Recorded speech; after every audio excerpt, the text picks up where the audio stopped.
नमस्कार. ग्रेट भेट मध्ये तुमचं स्वागत. आज आपल्या सोबत आहेत राज ठाकरे. महाराष्ट्राच्या राजकारणातलं एक वादळ. लोकसभा निवडणुकीत या वादळाने भरघोस मतं मिळवल्याने विधानसभा निवडणुकीत हे वादळ काय करते याकडे सर्वांच्या नजरा लागल्या आहेत. आज मी प्रयत्न करणार आहे या वादळाची दिशा शोधण्याचा, या वादळाच्या मनात काय खळबळ आहे ते जाणून घेण्याचा. राज, मी तुम्हाला वादळ म्हटलं. तुम्ही कोण आहात? तुम्ही वादळ आहात? तुम्हाला काही लोक म्हणतात की राज ठाकरे हे महाराष्ट्राच्या राजकारणातले अमिताभ बच्चन आहेत, अँग्री यंग मॅन.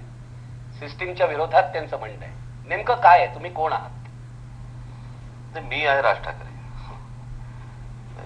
कोण काय बघतं आणि कोण काय म्हणतं मला कल्पना नाही, परंतु मी ज्यावेळेला आजूबाजूला या सगळ्या गोष्टी पाहतो आणि जो दांभिकपणा किंवा जो खोटारडेपणा आणि त्याच्यातनं एकूणच बसबसपुरीची माजत चाललेली आहे सगळ्या ह्याच्यात, हे पाहत असताना वाईट वाटतं आणि त्या वाईट वाटण्यातनं तो राग बाहेर येतो. कित्येकदा आपण बघूया की मी ज्याला परदेशात जातो आणि ते देश पाहताना आपल्या देशाकडे किंवा आपल्या शहरांकडे पाहताना खूप वाईट वाटतं. आणि मग त्याच्यामध्ये एकूणच राजकीय त्याची सिस्टीम आणि त्या सगळ्या गोष्टी ह्या ज्या चालू आहेत किंवा यातनं तो राग बिल्डअप होतो, तो राग वाढायला लागतो आणि काही करून काही बोलून ढिम्म परिणाम, त्याच्यावरती काही परिणाम कोणावरती होत नाही. मग परिणाम का नाही होत? त्यांना कोणती भाषा समजते? म्हणजे जर समजा निवेदनाची भाषा जर समजा समजत नसेल तर तुमच्याकडे दुसऱ्या भाषा राहतात कुठच्या, आणि ह्यातनं तो राग तयार होतो.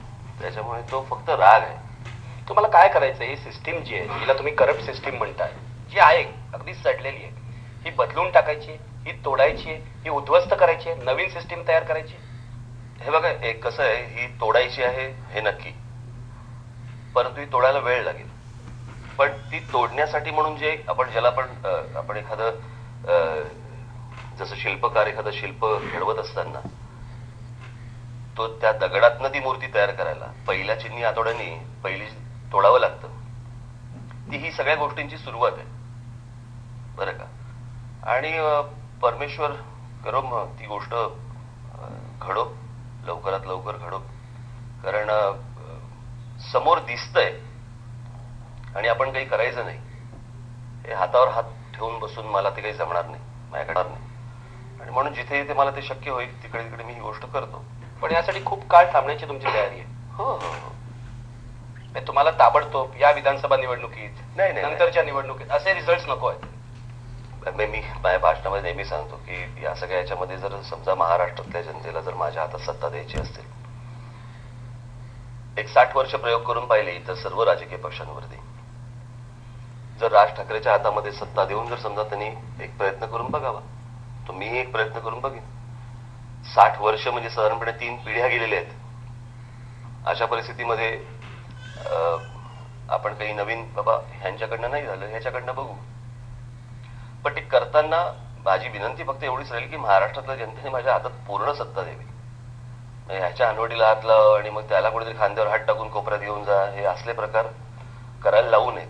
पण तुम्हाला काय वाटतं की यासाठी किती काळ थांबावं लागेल? म्हणजे असं आहे की आता लगेच तुम्हाला सत्ता मिळेल अशी काही शक्यता नाहीये. सत्ता मिळेल अशी जरी शक्यता नसली तरी माझ्याशिवाय कोणाची सत्ताही बसणार नाही. आणि हा कोणाचाही मला मी हे बाळासाहेबांचे आणि हे सगळे घरातले संस्कार आहेत, हे काही ब्लॅकमेलिंग साठी म्हणून केलेले प्रकार नाही जे इतर राजकीय पक्ष करतात स्वतःच्या गोष्टी साधण्यासाठी वगैरे. ज्याला आपण म्हणतो आता आज बघा ना, मी अनेकांना असं वाटतं की मी शिवसेनेवरती टीका करतो कारण मी शिवसेनेतून बाहेर पडलो. मी त्याच्यासाठी टीका नाही करत. मी कुठची तरी अकाउंट सेटल नाही करत आहे या सगळ्या ह्याच्यामध्ये.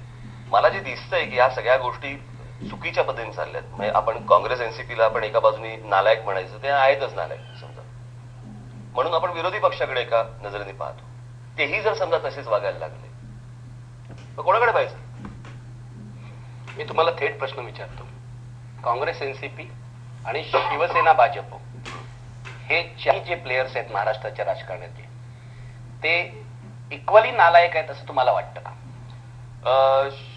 शिवसेना भाजपा थोडे कमी नालायक आहेत. कमी नालायक आहेत. याचा मी मी ह्या गोष्टीला मी संदर्भ फक्त मुंबई ठाणे महानगरपालिका या महानगरपालिकांमध्ये चाललेला जो कारभार आहे बरं का. म्हणजे उद्या कसं आहे की आज मुंबई महानगरपालिका 97 सालापासून ते आज 2009 पर्यंत हातामध्ये आहे आणि हातामध्ये लोकांनी दिल्यानंतर तुम्ही सांगायचं की राज्य सरकार करू देत नाही, आम्हाला कामं करू देत नाही. राज्य सरकार हातात आल्यावरती उद्या म्हणणार की केंद्र सरकार आम्हाला काम करू देत नाही. उद्या केंद्र सरकार हातामध्ये आल्यावरती म्हणणार की तुम्हाला युनो काम करू देत नाही. ह्याला काही अर्थ नाही ना या गोष्टींना. तुमच्या हातामध्ये असलेल्या गोष्टी आज मुंबईमध्ये आज सरास या झोपड्या वाढतात कशा, कुठे येऊन बसतात कुठे येऊन बसतात, काहीही चालू आहे, कोणाचा कोणाला काही ताळमेळ नाही. आणि अशा परिस्थितीमध्ये जी आपल्या हातामध्ये जी काही पॉवर आहे ती आपण यूज करणं गरजेचं आहे. तुम्हाला असं वाटतं मुंबईची वाट जी लागली तिला शिवसेना जबाबदार आहे? शिवसेना पण म्हणजे या सगळ्या याच्यामध्ये ते सगळं आहेत नाही. म्हणजे सरकार म्हणून काँग्रेस राष्ट्रवादी जबाबदार आहेच. अनेक वर्ष काँग्रेसकडे सत्ता होती, पण शिवसेनेकडे सुद्धा मुंबईची सत्ता होती. आहेच ना, आजही आहेच की. आणि अशा सगळ्या परिस्थितीमध्ये ज्या गोष्टी किमान महानगरपालिकेतर्फे व्हायला पाहिजेत बरं का, मग महानगरपालिका हातात असताना सांगायचं की नाही ते MMRD असं करते, मग ते अजून कोणतरी हे आलेत ना सगळे शॉर्ट फॉर्म वाले सगळ्या संस्था आल्यात त्या, ते हे असं करतात ते तसं करतात, या कारणाला काही अर्थ नाही ना. लोकांकडे तुम्ही ज्याला मुंबई महानगरपालिका मागतात तेव्हा लोकांच्या काही अपेक्षा ज्या आहेत, आज साधी गोष्ट इथला आपण गांधी स्विमिंग पूल घेऊ शिवाई पार्कचा, तिथले सगळे सदस्य सभासद हे ओरडून सांगतात की ह्या स्विमिंग पूलला काही प्रॉब्लेम झालेला नाही, तरी विनाकारण 40-50 कोटी रुपयाचं काहीतरी बजेट काढायचं आणि तो परत काहीतरी नवीन करायचा. कशासाठी, काय गरज आहे बरं? 40-50 कोटी रुपये लागतात या गोष्टीला. म्हणून म्हटलं ना की शेवटी आपण काँग्रेसला शिव्या घालतो ते आहेतच नालायक, पण विरोधी पक्षाने ती जबाबदारी सांभाळायला पाहिजे. तुम्हाला काय वाटतंय ना फक्त पैसे खायचे? दिसते तरी तसंच. नाही मी तुम्हाला मग तरी सुद्धा तुम्ही म्हणता शिवसेना कमी नालायक आहे असं का? कारण मुंबई महानगरपालिका राज्य नाही. एवढं राज्य नाहीये, एकच मुंबई शहर आहे, ठाणे शहर आहे, एवढंच आहे म्हणून. कारण या गोष्टी कसं आहे आजही तुम्ही बघा ना, या शहरांमधला जो बकालपणा आहे ह्या बकालपणा ज्या पद्धतीने वाढतोय, आज खरं बघायला गेलं तर आज शिवसेना भारतीय जनता पक्षाचे किती 101 आमदार असतील, या आमदारांच्या जीवावरती अख्खी विधानसभा डोक्यावर घ्यायला पाहिजे होती. इतकी बजबजपुरी या सगळ्या ठिकाणी माजली असताना विरोधी पक्ष म्हणून विधानसभेमध्ये ज्या पद्धतीने दिसायला पाहिजे, काय दिसत होतं मला जर सांगा. मला खरंच सांगतो, मला काही असं टीकेसाठी मी विरोधासाठी विरोध करतोय किंवा मुद्दा म्हणून टीका करतोय अशातला खरंच भाग नाही. मी त्या दिवशी माझ्या जाहीर सभेमध्ये सांगितलं, जर कुठच्याही राजकीय पक्षाने जर समजा काम केलं जाहीर अभिनंदन करीन. करायचंय की या राज्यातल्या विरोधी पक्षाचं, शिवसेना भाजपचं सत्ताधाऱ्यांची छुप साटलोट आहे असं तुम्हाला वाटतं का? हा, म्हणजे ह्या सगळी जी सगळी कामं निघतात बरं का अनेक गोष्टींची. म्हणजे आता मग एक साधं आपण उदाहरण घेऊ की जे कुमार, कोणतरी एक जे कुमार नावाचा एक मुंबईत फ्लायओव्हर्स बांधतो. बरीचशी कामं ह्या जे कुमार नावाच्या या कोणतं आहे त्याला कॉन्ट्रॅक्टर वगैरे त्याला मिळतात. ही कॉन्ट्रॅक्ट कोण देतं? राज्य सरकार देतं. एकाच माणसाला एवढी कॉन्ट्रॅक्ट कशी काय मिळतात बरं का? याच्यावरती कोणाचा कंट्रोल नाही का? आणि मग जर समजा शिवसेनेच्या मुखपत्रामध्ये सामनामध्ये जर समजा या जय कुमारच्या जाहिराती येत असतील, त्याचं काय अर्थ लावायचे? म्हणजे जय कुमार नावाचा जो कॉन्ट्रॅक्टर आहे, कोणतरी एक बिहारी आहे तिथला बरं का कॉन्ट्रॅक्टर, ज्याला ही सगळी फ्लायओव्हरची ब्रिजेसची कामं मिळतात. तुम्ही असं सुचवताय की या जय कुमार नावारी कॉन्ट्रॅक्टरनी सत्ताधारी आणि विरोधक दोघांनाही खिशात घातलं असंच दिसतंय ना, नाही तर जाहिराती येतील कशा? माझं तेच म्हणणं आहे ना, मी माझ्याकडे आता वर्तमानपत्र आहे, मी तुम्हाला ते वर्तमानपत्र दाखवतो की आपण एका बाजूला विरोध करायचा आणि त्यांच्याच जाहिराती आपण आपल्या वर्तमानपत्रामध्ये छापायच्या. हा कुठचा प्रकार आहे? पण हे आणखी कोणाबाबत झाले? रिलायन्स बाबत. शिवसेनेने रिलायन्सच्या विरोधात आंदोलन केलं बरं का. मी तुम्हाला तारखांनिशी तुम्हाला दाखवायला तयार आहे या सगळ्या प्रकार. वाईट या गोष्टीचं वाटतं की अरे आपण विरोधी पक्ष आहोत, आपण काही गोष्टींचं तारतम्य जे पाळलं पाहिजे, बाळगलं पाहिजे, त्या गोष्टीचं बाळगलं नसते मग हे आणि काय आणि हे काय फरक राहिला? नाही, किमान आपण ज्यांच्या विरोधात आपण आंदोलन करतो आहोत किंवा आपण ज्यांच्या विरोधात आपण बोलतो आहोत की बाबा हे त्यांनी भाव खाली केले पाहिजेत किंवा काही जे काही गोष्टी केल्या पाहिजेत, 4-5 दिवसामध्ये त्याच वर्तमानपत्रामध्ये ती जाहिरात येते कशी, घेतली कशी जाते? माझा मुळात फक्त अशाच गोष्टींना विरोध आहे. माझा काय तुमचं असं मत आहे ही लबाडी आहे, हा भ्रष्टाचार आहे? भ्रष्टाचार आता काय जाहिरातीला काय भ्रष्टाचार म्हणणार?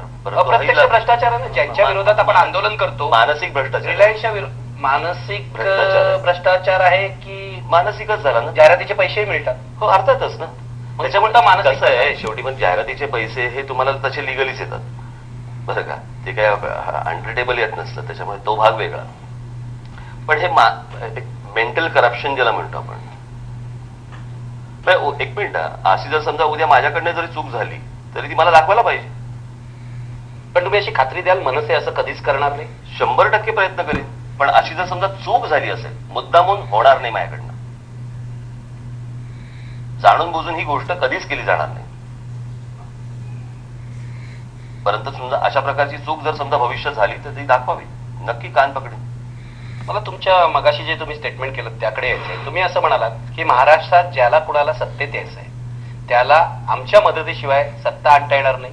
पूर्वी तुम्ही म्हणालात भावी मुख्यमंत्री जो आहे तो ठरवण्यामध्ये मनसे महत्वाची भूमिका बजावेल. म्हणजे काय? तुम्ही एका बाजूला म्हणताय हे चारही पक्ष जे आहेत ते अकार्यक्षम आहेत, नालायक आहेत, आणि तरी तुम्ही म्हणताय की मनसे महत्वाची भूमिका बजावेल. म्हणजे काय? याचा अर्थ अंकुश, बरं का. हे बेभान झालेले जे हत्ती आहेत यांच्यावरती कोणी माहूत नाही आणि त्यांच्यावरती कुठच्याही प्रकारचा अंकुश नाही. शेवटी लोकांना काही चॉईस आहे की नाही? लोक म्हणणार की बाबा नाही हेच चार आहेत, हेही तसंच करतात, हेही तसंच करतात. असं जर समजा झालं तर ह्यांच्यावरती लक्ष कोणी ठेवायचं? प्रत्येक गोष्ट मी रस्त्यावरती तर आहेच हो, पण तिथे विधानसभेतही पाहिजेच ना. आणि मी माझ्याशिवाय कोणाची सत्ता घेणार नाही हे माझं म्हणणं जे आहे, याचा अर्थ मी सत्तेत सामील होणार आहे याचा अर्थ होत नाही. लोकांनी हा अर्थ काढलाय, म्हणजे विशेषतः पत्रकारांनी. कारण पत्रकार गणित करतात. ते असं म्हणतात की राज ठाकरेंचे 15-25 आमदार निवडून येतील, मग ज्याला कमी पडतील त्याच्याकडे मनसे जाईल. नाही, असं हा कमी मी काय दुकान काढले काय असं तुम्ही करणार नाही? हा असं थोडी करणार नाही. पण तुम्ही आज आपल्या मुलाखतीत असं स्पष्टपणे सांगाल की समजा राष्ट्रवादी आणि काँग्रेसला आमदार कमी पडले किंवा सेना भाजपला कमी पडले तरीही तुम्ही सत्तेत जाणार नाही किंवा जाल, काहीतरी एक ठामपणे सांगा. नाही, या सगळ्या याच्यामध्ये मी बाहेरून अंकुश ठेवणं या सगळ्या गोष्टींवरती हे सगळ्यात महत्वाचं आहे, बरं का. कारण मी ज्या वेळेला सत्ता हातामध्ये घेईन ना त्यावेळेला ती सत्ता पूर्ण हातामध्ये घेईन. या सगळ्या गोष्टी करण्यासाठी पूर्ण बहुमत पाहिजे, पूर्ण बहुमत. आणि ह्या सगळ्या गोष्टी करताना आता ही माझी पहिली एंट्री हो. आणि अशा परिस्थितीमध्ये ज्या गोष्टी व्हायला पाहिजेत, मी सतत ज्या गोष्टी ओरडून ओरडून सांगतोय त्या गोष्टी सरकारकडनं करून घेणं. मग उद्या ते शिवसेना भाजपचं असेल, नाही तर मग ते राष्ट्रवादी काँग्रेस आणि काँग्रेसचं असेल. ती हे बघा, लोकांना ना कोण तिथे बसलाय आणि कोण काय करतं याच्याशी कर्तव्य नसतं. लोकांना कामं झाल्याशी मतलब असतं. तुम्ही दबावाचं काम करा, अर्थातच अंकुशाचं काम करेन. पण तुम्हाला ऑफर आली, मंत्रीपद दिली, तुमचे 15-25 आमदार आहेत, तुमच्यापैकी 5 जणांना मंत्री करतो, तुम्ही सरकारमध्ये आहात, त्यावेळी तुम्ही काय करा? इतका बिकाऊ नाही हो. मंत्रीपद सुद्धा 4 मंत्रिपदासाठी तुम्ही सरकारमध्ये. मला अंकुश या सर्व गोष्टींवरती अंकुश ठेवायचं. माझ्या लोकांना उद्या भविष्यामध्ये ज्यावेळेला सत्ता येईल त्याला मंत्रिपद मिळतीलच ना. पण ह्यांची ओझी कोण वाहणार? राज ठाकरेंना अर्धी मूर्ती सत्ता नको, दिली तर पूर्ण सत्ता द्या. अर्थातच शेवटी आपल्याला जर काही वेगळं काही घडवून दाखवायचंय, करून दाखवायचं असेल तर या अशा गोष्टीतनं होणार नाही ना, होऊ शकत नाही या गोष्टी. नाही कित्येकदा आता बघा ना तुम्ही, राष्ट्रवादी काँग्रेस आणि काँग्रेसमध्ये गृह खाते ह्यांच्याकडे, गृह खात्याबद्दलचा निर्णय मुख्यमंत्री घेऊ शकत नाही, ह्यांचा निर्णय ते करू शकत नाही, त्यांचा निर्णय हे करू शकत नाही. हे कुठचं सरकार आहे? ज्यावेळेला तुम्ही युती म्हणता, तुम्ही आघाडी म्हणता, त्यावेळेला यांचा एक निर्णय असं नाही होऊ शकत ना. आज बघा, आज आपल्याकडे राज्यामध्ये कोणालाही आरोग्याची एक पॉलिसी नाही, शिक्षणाची पॉलिसी नाही. त्याच्यामुळे कोणी शिक्षण मंत्री येतो आणि आपली स्वतःचा काहीतरी अक्कल पाजळतो आणि काहीतरी नवीनच करतो.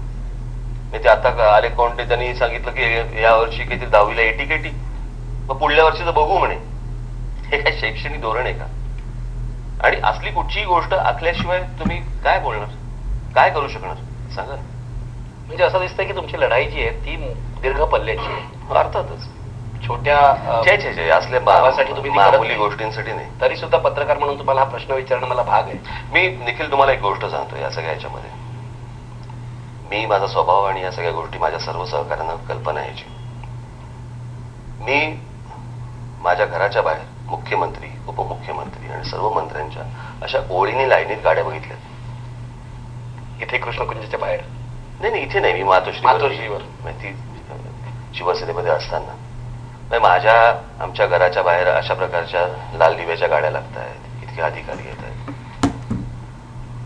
ज्यांनी ही गोष्ट पाहिली आहे, म्हणजे मी मागे एकदा माझ्या भाषणात म्हटलं होतं की मी एके दिवशी बाळासाहेबांबरोबर शिवसेना भवनला यायचं होतं आणि बाळासाहेब शिवसेना भवनला येणार होते आणि त्यावेळेला आमचे गाडी चालवणारे होते, ते आले नाही होते. मग काय करायचं, पण टॅक्सी मागवली. इतक्यात त्याचे मुंबईचे महापौर, मला असं वाटतं सुधीर भाऊ होते का कोणतरी होते, त्यांची ती इम्पाला गाडी होती लाल दिव्याची आणि बाळासाहेब काय त्या लाल दिव्याच्या गाडीत बसायचे नाही. मी एकदा मागे माझ्या मुलाखतीत हाच विषय सांगितला होता. मी त्यांचं काहीतरी बोलणं झालं, चर्चा झाली, त्याच्यानंतर आम्ही टॅक्सीमध्ये बसलो, बाळासाहेब, मी, कोणीतरी व्यक्ती होती एक पुढे, अशी टॅक्सी चालली आणि त्याच्या मागून महापौरांची इम्पाला गाडी चालली. आता हे चित्र ज्यांनी पाहिलं असेल तो इतकं छोटं राजकारण करेल का, मला जरा सांगा. बाळासाहेब कधी लाल दिव्याच्या गाडीत बसलेले? कधीच बसले नाही. कधीच. तुमचा तो आदर्श आहे. अर्थातच या गोष्टी घेतल्याच पाहिजेत ना. बाळासाहेबांनी कधी पद स्वीकारलं नाही, तुम्ही नाही स्वीकारलं? इच्छा नाही मला. गरज पडली तर?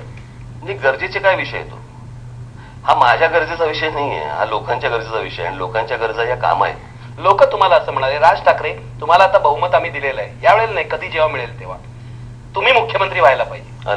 लोक बोलूच देत पाहिजे, म्हणाले म्हणाले तर काय? आता या जरतरला काय अर्थ आहे, पहिलं बोलून तुमच्यापुढे आदर्श बाळासाहेबांचा आहे. अर्थातच. हे बघा, मला असं वाटतं ना की बाळासाहेबांचा आदर्श म्हणण्यापेक्षा की त्या ज्या गोष्टी करवून घेणं, सत्तेत राहून आपण सत्तेत कशासाठी आहोत, म्हणजे नुसतेच कसं आहे, माझं घर चालवायला माझा व्यवसाय ठीक आहे बरं का, याच्यासाठी नुसतंच फक्त पैसे कमवायला किती कमवून किती कमवणार तुम्ही. नाही, खूप लोक असे आहेत की ज्यांच्याकडे आपण अनेकदा म्हणतो की यांच्याकडे 5,000 कोटी आहेत आणि यांच्याकडे 10,000 कोटी आहेत, यांच्याकडे 20,000 कोटी आहेत. रात्री जेवायला वरण भात आणि बटाट्याची भाजी जर समजा असेल तर उपयोग काय त्या 10,000 कोटीचा. मला असं वाटतं की ही जे 60 वर्ष झाली आताची, खरं तुम्हाला सांगायचं म्हणजे ना, या सगळ्या गोष्टी आताची जी जनरेशन आहे, आताची जी पिढी आहे, ही साधारणपणे बाप दाखवण्याचं श्राद्ध घाल अशा विचारांची येते. ते नो नॉनसेन्स वाले आहेत. तो पूर्वीचा जमाना गेला. आता त्यांना कसं आहे, त्यांना ते ठीक आहे, ते राज ठाकरेला काही काळ गुरवाळतील, पण त्याच्याकडनं जर परफॉर्मन्स दिसत नसेल तर ते विचारणार पण नाही. ही आजची पिढी आहे. आणि मी ज्या पठडीतनं मी जसा वाढलो किंवा मी ज्या पद्धतीने विचारू, एखादी गोष्ट करतोय, एखादं काम करतोय, ते जर पूर्ण होणार नसेल बरं का, काही वेळेला काही गोष्टी अर्धवट राहतातही, नाही अशाला भाग नाही, परंतु लोकांच्या ज्या काही गरजा आहेत, आणि खरं सांगू, लोकांच्या खूप छोट्या छोट्या गोष्टी असतात, खूप गरजा छोट्या छोट्या असतात, असं काय फार मोठं त्यांना हवं असायला भाग नाही, आणि त्या सोडवणं खूप सोपं असतं. विनाकारण पाहतो, बघतो, करूया, पाहूया, मग तुम्ही जरा एक आठवड्याने येऊन भेटून जा, त्याच्यानंतर आपण एक विचार करू, मग आपण एक समिती नेमू, या गोष्टींना काही गरज नसते. आणि अशा प्रकारची कामं देखील होताना मी पाहिलेली आहेत बरं का. याची गोष्टी झटकन होऊ शकतात, ज्याला काही थांबवायची किंवा थांबण्याची हे सगळं तुमचं ऐकायला खूप चांगलं वाटतंय. मलाही चांगलं वाटतंय, पण प्रॅक्टिकल पॉलिटिक्स नावाची गोष्ट आहे. मला तुम्हाला असं विचारायचंय, तुम्ही प्रॅक्टिकल पॉलिटिक्स मध्ये आहात, जेव्हा कधी हे प्रत्यक्षात येईल तेव्हा येईल, ह्या वेळेला विधानसभेला या सगळ्या विचारांच्या पार्श्वभूमीवर तुमची रणनीती काय असणार आहे? किती जागा तुम्ही लढवणार आहात? काय तुमची स्ट्रॅटेजी आणि तुमचा अजेंडा काय असणार आहे? देखील आता ह्या सगळ्या गोष्टीमध्ये 2-4 दिवसामध्ये आमची यादी फायनल होईल बरं का. त्याच्यावरतीच ठरेल हे किती जागा लढवायच्या आणि नाही लढवायच्या. मी तुम्हाला आता सांगतो, आत्ताच या क्षणाला साधारणपणे 200-225 एक मतदारसंघामध्ये माझ्याकडे उमेदवार आहेत, इच्छुक आहेत, अनेक लोक आहेत. काही मतदारसंघामध्ये तर खूप बरेच आहेत. परंतु शेवटी आजची तारीख काढली, साधारणपणे दौरे सुरू व्हायला किंवा निवडणुका यादी जाहीर व्हायला एक अजून 4-5 दिवस जातील किंवा अजून थोडे दिवस जातील. 10 तारखेला शेवटचा दिवस आहे. वेळ किती मिळतो? मी किती किती ठिकाणी जाणार, किती सभा घेणार, बरं का. या शेवटी सगळ्या गोष्टी अवलंबून आहेत त्याच्यावरती. म्हणजे मी लोकसभेला जी गोष्ट केली की मला अनेक लोक असं आपण 25 जागा 30 जागा लढूया, प्रश्न असा मी तिथे जायला पाहिजे ना, मी तिथे सभा घ्यायला पाहिजे, मी तिथे लोकांशी मी बोललं पाहिजे, त्यांना सांगितलं पाहिजे. ह्या जर गोष्टी होत नसतील तर ते बरोबर होणार नाही. काही ठिकाणी नाही जाता येणार मला, काही ठिकाणी जाता येईल, परंतु त्या अंगाने मला ती गोष्ट आखावी लागेल. आणि मी काही हेलिकॉप्टरचा नेता नाही, त्याच्यामुळे मी गाडीने प्रवास करतो. आणि मी हेलिकॉप्टर काय वाईट नाही, ते पोहोचण्यासाठी आणि या सगळ्या गोष्टींसाठी चांगली गोष्ट आहे ती. पण मला ना बऱ्याच वेळेला काय होतं, हेलिकॉप्टरने मी जेव्हा लँड होतो तो मला तो जो तिथला फील असतो ना, तो फीलच येत नाही. गाडीने फिरताना कसं होतंय की आपण काही गोष्टी बघत जातो आणि मग त्यातनं तो एक फील यायला लागतो, मला अंदाज येतो त्या जिल्ह्याचा, त्या तालुक्याचा. तर त्याच्यामुळे मग आता हे सगळं त्याच्यावरती माझं ठरणार की आता किती दिवस. आणि त्याच वेळेला ज्याला आपण जाहीरनामा वचननामा ज्या काही गोष्टी म्हणतो ह्या लोकांसमोर काय पद्धतीने आणणार, तेही त्याच्यावरती आता आमचं चालू आहे काम. पण म्हणजे तुम्ही पूर्ण 288 जागा तर लढणार नाही. छे छे छे छे. गेल्या वेळेला तुम्ही 11 जागा लढल्या होत्यात आणि तिथे तुमचा प्रभावी असा परफॉर्मन्स झाला. हो, तशी स्ट्रॅटेजी असणार. हो हो.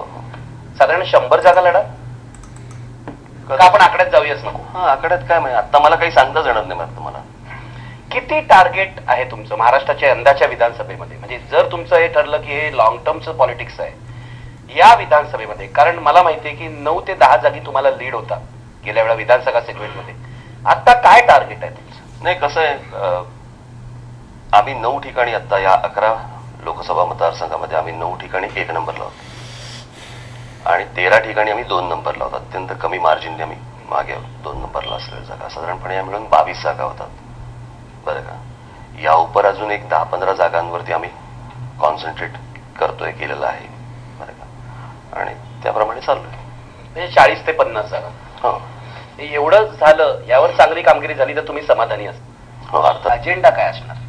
पुन्हा मराठीचा अजेंडा की काही अधिक व्यापक अजेंडा असणार? ते कसं आहे, या गोष्टी आपण नीट बघितल्या पाहिजेत की ह्याचं संपूर्ण अर्थकारण राज्याचं आणि या सगळ्या गोष्टी या शेवटी कशावरती अवलंबून आहेत.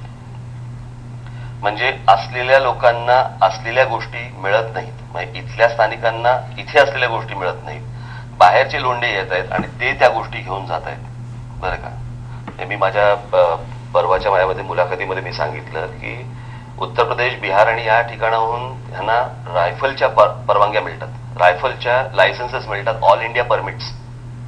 आणि ते एवढ्यासाठीच मिळतात कारण ते तिकडून इकडे यायचं आणि इकडच्या सिक्युरिटी एजन्सीमध्ये भरती व्हायचं. मग आज मला सांगा, आपण अनेकदा असे फोटो पाहिलेले आहेत की पोलीस भरतीच्या वेळेला तिथे इतकी गर्दी होते, बरं का. मुलं येतात, महाराष्ट्रातनं मुलं येतात, पोलीस भरतीच्या त्या सगळ्या आलेल्या मुलांवरती पोलिसांनाच लाग करावा लागतो, अशी बऱ्याच वेळा वेळ येते. म्हणजे पोलिसांमध्ये भरती होण्यासाठी म्हणून इतकी मुलं जर महाराष्ट्रामध्ये हजारोनी जर समजा तयार असतील, तर या महाराष्ट्रामध्ये निर्माण होणाऱ्या या सिक्युरिटी एजन्सीज मध्ये ही मुलं का नाही लागू शकत? मग ह्या मुलांना तुम्ही रायफल्स किंवा इतर गोष्टींच्या परवानग्या, लायसन्सेस का देत नाही? इथे जर समजा तुम्ही एक रिव्हॉल्व्हरचं लायसन्स मागायला गेलात तर तुम्हाला इथे परवानगीच देत नाही. दिलीच तर तुम्हाला मुंबई बाहेरची करता येत नाही. मग फार आणि तिथून हे जे येतात, बरं, ही माणसं कोण आहेत, ही कुठच्या पार्श्वभूमीची माणसं आहेत, यांच्यावरती कुठच्या प्रकारचे गुन्हे आहेत, हे कोण आहेत काय माहिती नाही. आणि हे तिथून फक्त रायफलचं लायसन्स आहे म्हणून इकडे येणार, सिक्युरिटी एजन्सीमध्ये बसणार आणि कुठच्याही ज्वेलरच्या बाहेर किंवा कुठच्याही बँकेच्या बाहेर हे रायफल घेऊन उभे राहणार. तुम्हाला माहित नाही माणूस कोण आहे. इतका बेसावतपणाने आपण नाही वागू शकत हो. हे मी त्यातलं एक उदाहरण दिलं. मी तुम्हाला हा धोका मोठा वाटतो? 100%. हे जे उत्तर भारतातून लोंढे आहेत 100%. याच्यामुळे गुन्हेगारी वाढते अर्थातच. आणि कसं आहे, आज कसं आपण एक मुंबई मधली एक परिस्थिती बघूया. मुंबईमध्ये आज रात्री 1 वाजता देखील जर समजा सिग्नल चालू असेल तर गाड्या थांबायच्या. आता दुपारी नाही थांबत. अगदीच काही सगळं उद्ध्वस्त झालं अशाला भाग नाही तर कुठेही गाड्या आज मुंबईमध्ये चालवत असलेल्या आज कित्येक हजारोनी टॅक्सीज या इल्लीगल आहेत, हजारोनी रिक्षा ह्या इल्लीगल आहेत. हे बघायचे कोणी? मी अगदी साधी गोष्ट सांगतो. आज आपण हायवे घेऊया, मुंबई पुणे एक्सप्रेस हायवे घेऊया. मुंबई पुणे एक्सप्रेस हायवेवरती कशाही प्रकारे ट्रक चालवतात, कशाही प्रकारे तुमच्या त्या मोठ्या बसेस चालवतात. आणि मग आपण कित्येकदा बघतो की बाबा ऍक्सिडेंट झाला, 4 लोक गेले. अरे 4 लोक काय गेले, त्या कुटुंब उद्ध्वस्त झालं ना ते. ती माणसं गेली, ती लहान मुलं गेली, त्या महिला गेल्या आणि त्याच्याबद्दल आपल्याला काही वाटतच नाही. याचं कारण काय? कारण त्या चालवणाऱ्या गाड्यांवरती कोणाचं काही बंधनच नाही, त्यांना भीतीच नाही. आज पण आपण जर इथे सगळ्या गोष्टी बघितल्या, ही जी बजबजपुरी माजण्याचं सगळ्या बाजूनी जे कारण आहे, याचं कारण शासन, प्रशासन, पोलीस अशी जी भीती पाहिजे, भीती ती नाहीच आहे. त्याच्यामुळे कोणी येतं, काही करतं, काही चाललंय आणि कोणालाही काही होत नाही. असं नाही होऊ शकत. असं राज्य किंवा अशी कुठचीही गोष्ट तुम्ही अशी नाही सांभाळू शकत. नेहमी सांगतो की वर्गामध्ये समजा एखादा मुलगा बरोबर वागत नसेल, अर्थात त्याला काय मारलं पाहिजे भाग नाही, परंतु तो नीट वागत नसेल तर शिक्षक हा काय त्याला निवेदन देत नाही हो की बाबा उद्यापासून जरा नीट वागायला सुरुवात कर. पण तो शिक्षकाचा धाक तर असला पाहिजे. याचा अर्थ काय मारलं पाहिजे असला भाग नाही, पण तो ती भीती, तो धाक असला पाहिजे ना. हल्लीच्या काळात छड्या मारून चालत नाही. हो, काल मी ऐकलं काहीतरी चीनमध्ये काहीतरी एका मुलाच्या मिरची घातली तोंडामध्ये काहीतरी शिक्षकाने. धाक असला पाहिजे. बरोबर, धाक असलाच पाहिजे. मला तुम्हाला विचारायचं आहे, हे जे तुम्ही सांगताय हे सगळं घडतंय, प्रशासन उद्ध्वस्त झालंय, याला जबाबदार आपण सगळे नाही आहोत का? जे इथे अनेक वर्ष मराठी लोक इकडे लायसन्सेस कोणी दिली यांना, विकलं कोणी टॅक्सीची आहेच ना. पण ह्याच्यावरतीच तर मी मध्यंतरी जे पत्र दिलं होतं, याच सर्व लोकांनी दिलं होतं ना की तुम्ही उद्ध्वस्त करताय. छोट्या मोठ्या चिरीमिरीसाठी म्हणून तुम्ही कोणाला विकताय? तुम्ही महाराष्ट्र विकायला काढलेला आहे बरं का. परत मी तुम्हाला हेच सांगतो की या सगळ्या याच्यामध्ये हे उद्या हा जर समजा मराठी माणूस जर एखादा त्या अधिकार पदावरती बसला असेल आणि तो जर समजा अशा प्रकारच्या गोष्टी करत असेल, त्यालाही भीती नाहीच आहे. म्हणजे आज मुंबईमध्ये जी काही आज झोपडपट्ट्या वाढताय, ट्रॅफिक अशा प्रकारे वाढतोय, पाण्याचा प्रॉब्लेम सुरू आहे, किंवा आज त्या पाईपलाईनला असलेल्या झोपड्या, या पाईपलाईन वरती असलेल्या झोपड्या, ह्याचे किती फोटो आतापर्यंत आले? मुंबई महानगरपालिका किंवा राज्य सरकार कोणी कारवाई केली याच्यावरती? कुठची कारवाई झाली? पण हे सगळे अधिकारी मराठीच आहेत. बाबा मी तेच तर सांगतो ना, अधिकारी पोलिसातले अधिकारी मराठी आहे, मराठी आरटीओतले अधिकारी मराठी. अगदी बरोबर आहे. ह्यांना भीती कसली? एक तरी वॉर्ड ऑफिसर आजपर्यंत सस्पेंड झालाय का? याबद्दल मी अनेकदा मुंबई आयुक्तांना भेटलो, म्युन्सिपल कमिशनरना बरं का. त्यांना हे सांगितलं, म्हटलं तुम्ही वॉर्ड ऑफिसरांची बैठक तर लावा, त्यांना सांगायला नको. व्हिजिलन्स नावाची काय गोष्ट, एक फेरफटका ज्याला म्हणतो आपण, मी मुंबई महानगरपालिकेतल्या अधिकाऱ्यांना मी घेऊन जातो आणि त्यांना ह्या गोष्टी सगळ्या दाखवतो. तुम्हाला खरंच सांगतो, तुम्हाला जर करायचं असेल ना, ही गोष्ट नक्की होऊ शकते, घडू शकते. मी नाशिक महानगरपालिका ज्यावेळेला पाहत होतो त्याला मला असं वाटतं दशरथ पाटील तिकडे महापौर होते. असाच एक रस्ता असा तिकडे भंगार सगळ्या असायचा सगळा. मी एके दिवशी सगळ्या मी फिरत असताना मी म्हटलं हे काय रे? म्हणे नाही सगळं इलिगल आहे. म्हटलं मग काढत का नाही? ते म्हणे त्यांना नोटिसा दिल्या पण ते काही निघत नाही. म्हटलं आता एक शेवटची नोटीस द्या की 1 आठवड्याच्या आत हे सगळं रिकामं करा. शेवटची नोटीस दिली, आठवडा संपला, हलायला तयार नाही. 1 आठवड्यानंतर 3 ते 4 बुलडोजर लावले आणि अख्खा रस्ता सरळ करून टाकला तो. ही गोष्ट घडू शकते, ही गोष्ट होऊ शकते. मला या बुलडोजर शब्दावरून आठवलं, संजय गांधींनी तुर्कमान गेटला 1977 साली हेच केलं होतं. झोपडपट्टी हटवली होती तिकडची आणि देशामध्ये प्रचंड गदारोळ झाला होता. बुलडोजर्स वापरून अशा प्रकारच्या गोष्टी नष्ट करता येतील यावर विश्वास आहे तुमचा? कोणत्या गोष्टी ह्या पण महत्वाच्या आहेत ना. मी काय माणसांवरती टाकले नव्हते बुलडोजर, इलिगल स्ट्रक्चर्स वरती होते ते. आणि मुंबईमध्ये ज्या वेळेला इलिगल स्ट्रक्चर ज्या वेळेला काढली जातात त्याला बुलडोजरच वापरली जातात, माणसं नाहीत. ती काय चिन्नी हातोडा घेऊन ती स्ट्रक्चर्स तोडतात. त्याच्यामुळे ज्या गोष्टी तुम्हाला तेव्हा ज्या गोष्टी करायला लागतात तर तेव्हा तिथे कठोरपणाच पाहिजे. अर्थातच काही वेळेला तुम्हाला निर्दयीपणे शासन प्रशासन हाकावं लागतं, त्याला इलाज नसतो. इलाज आणि त्याच्यामध्ये जर समजा तुम्ही जाऊन दे नंतर बघू. पण मग शिवसेनेत असताना हे तुम्ही का नाही केलं? सांगितलं की मी रंगशारदामध्ये कोणी केलं होतं? या सगळ्या जेवढ्या आज तुम्ही प्रेझेंटेशन केवढ्या मोठ्या प्रमाणात, जिकडे बाळासाहेब स्वतः आले होते, की तिथे नगरसेवक कोणाचा, आमदार कोणाचा, खासदार कोणाचा, हे कोणाच्या काळात वाढलं, या सगळ्या गोष्टींचं प्रेझेंटेशन दिलं होतं. शेवटी कसं होतं की मी एका पक्षामध्ये होतो, त्याची एक चौकट आहे बरोबर. आता माझा स्वतःचा पक्ष आहे, तिथे तुम्हाला अधिकार नव्हते. कसे असणार ना, कुठचे असणार? मला हेच विचारायचं, ते प्रेझेंटेशन तुम्ही केलं होतं त्यावेळेला गाजलं होतं की या इलिगल वस्त्या आहेत आणि या काढून टाकल्या पाहिजे, तर स्पष्टपणे तुम्ही सांगितलं होतं. पण नंतर त्या निघाल्या नाहीत. कसे निघणार? कारण काय झालं, शिवसेनेत तुम्हाला दाबलं गेलं याबाबत? नाही, मुंबई महानगरपालिका काय मी बघत नव्हतो, उद्धव ठाकरे बघत होते. अहो, ज्या पक्षामध्ये जर मला समजा एखादा शाखा प्रमुख नेमायची परवानगी नसेल तर मी काय झोपडपट्ट्या काढू का? आणि ती गोष्ट ज्या वेळेला नाशिकमध्ये मी करत होतो त्यावेळेला नाशिकला जाऊन तुम्ही बघा, तिकडचा तुम्ही गोदा पार्क, मी तुम्हाला तिकडचे कोणकोणते आयुक्त हे जे सकाळी माझ्याबरोबर यायचे यांची नावं देईन, त्यांच्याशी तुम्ही संपर्क साधून बघा. कित्येक गोष्टी तिकडे केल्या. तुम्ही स्वतः फिरायचं आयुक्तांवर, लोंढ्याबद्दल बोललात, स्थानिकांवर जे जो अन्याय होता त्याबद्दल बोललात. मला तुम्हाला विचारायचंय की मराठीचा मुद्दा तुम्ही उचललाय.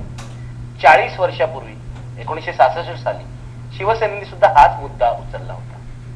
त्यांच्या मुद्द्यामध्ये आणि तुमच्या मुद्द्यामध्ये नेमका फरक काय? कसं आहे, नोकऱ्यांचा विषय तेव्हाही होता, आजही आहे, याच्यामध्ये काही वाद नाही. पण आजचा मोठा प्रॉब्लेम जो आहे तो आहे भाषेचा. मी त्या दिवशी माझ्या भाषणामध्ये प्रत्येक राज्यामध्ये मातृभाषा बोलणारे लोक किती उरलेत किंवा किती आहेत याची टक्केवारी मी दिली होती. महाराष्ट्रात आज मराठी मातृभाषा बोलणारे 65% लोक फक्त राहिलेत. 65% लोक फक्त मराठी मातृभाषा बोलतात. हा जर आकडा खाली खाली यायला लागला तर शेवटी महाराष्ट्राची मराठी ही राजभाषा याचं काय अस्तित्व राहिलं? शेवटी आज जगामध्ये तुम्ही कुठेही गेलात तरी त्या देशाचं हे भाषेवरती अस्तित्व असतं, बरं का? आणि ती भाषा जर समजा तुमची खाली यायला लागली, त्याचं बोलण्याचं प्रमाण, आपण कित्येकदा बघितलं असेल की मी हा काही मला त्या चॅनलवरचा भाग नाही, परंतु अनेक हिंदी चॅनल्सवरती मी मराठीतच प्रतिक्रिया देतो. आणि ही गोष्ट आपण नीट बघितली पाहिजे की आज दक्षिणेकडची जी राज्य आहेत ही दक्षिणेकडची ही त्यांच्या भाषेवरती ठाम आहे आणि त्यांच्या भाषेवरती ते ठाम असल्यामुळे त्यांना महत्व पण तेवढंच आहे. त्याच्यामुळे हा विषय भाषेचा आहे, हा विषय अस्तित्वाचा आहे. आणि दिल्लीचा आजपर्यंतचा जो विचार आहे की मुंबई या महाराष्ट्रापासून वेगळी करणे किंवा बाजूला करणे वगैरे, हा एक वेगळ्या पद्धतीचा त्यांचा गेम सुरू आहे की लोंढे माणसं पाठवणे, या माणसं पाठवण्यामधनं त्यांचे मतदारसंघ तयार करणे आणि मग नगरसेवक, आमदार, खासदार असे या सगळ्या मतदारसंघांमधनं यायचे, निवडून आणायचे आणि मग मराठी माणसालाच सांगायचं की अरे नगरसेवक आमचे, आमदार तर आमचे, खासदार तर आमचे, तुमचा संबंध काय आहे या शहराशी? असं करून हे वेगळे करण्याचे. आणि आज फक्त मुंबई टार्गेट राहिलेलं नाही, आज पुणे आहे, ठाणा आहे, नाशिक आहे. म्हणजे मला मध्यंतरी कळलं त्याप्रमाणे सांगली जिल्ह्यामध्ये 3 लाख उत्तर प्रदेश आणि बिहारी आहेत. जर हे प्रत्येक जिल्ह्यात आणि प्रत्येक शहरांमध्ये कसं आहे, त्यांच्या त्यांच्या राज्याची उभारणी त्यांनी करावी, मोठी करावी, त्यांच्या माणसाला त्यांनी तिकडे काम द्यावं. इथे काय कोणाचा मत्सर करणं, द्वेष करणं किंवा अशातला काही भाग नाहीये, पण त्यांची राज्य मोठी करायची नाही.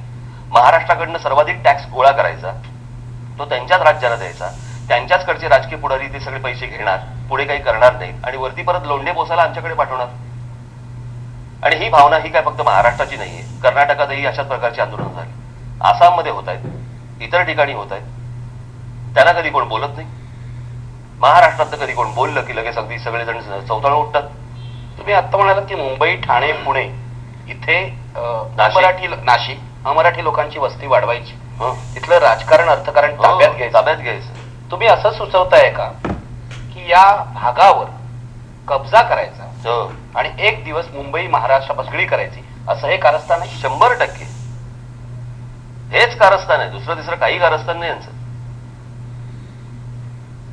म्हणजे काँग्रेस पक्षाला कृपाशंकर सिंग सारखा एखादा उत्तर प्रदेशी एखादा माणूस इथे त्यांना अध्यक्ष म्हणून मुंबईला नेमावं लागतो का? मराठी माणूस नाही मिळाला? काय सजेस्ट काय करताय तुम्ही? सांगताय काय लोकांना? मेसेज काय देताय? यांना कोणी मिळतच नाही. यांना मिळतो तो कोणतरी एक कामत, त्याच्यानंतर कोणतरी कोणते आपलं संजय निरुपम, नाही अगोदर मुरली देवरा, त्याच्या आधी रजनी पटेल. मुंबई प्रदेशासाठी तुम्हाला एकही तुम्हाला अध्यक्ष मराठी मिळत नाही, तुम्हाला देता येत नाही. काय तुम्ही काय सांगायचं, काय तुम्हाला मेसेज काय द्यायचा? ही जी सगळी कारस्थानं चालू आहेत ही काय दिसत नाहीत? तुम्ही दंगली पण जिकडे जिकडे होतात त्या पण तुम्ही नीट तपासून बघा या सगळ्या ह्याच्यामध्ये, की महाराष्ट्रामधला जो मराठी मुसलमान आहे बरं का, तिथे दंगली फार होत नाहीत. हे जे बाहेरून येतात ना इकडे, तिथे दंगली जास्ती होतात. जसं म्हणणे उत्तर प्रदेश बिहार मधून जे मुसलमान येतात हो, त्यामुळे दंगली होतात. म्हणजे काय, काढून बघा जाऊन. महाराष्ट्रामधले मराठी मुसलमान माझ्याकडे येऊन भेटलेत, माझ्याशी बोललेत हा विषय सगळा. ते म्हणतात आम्हालाही कळत नाही, ह्यांच्यामुळे आम्हालाही त्रास होतो.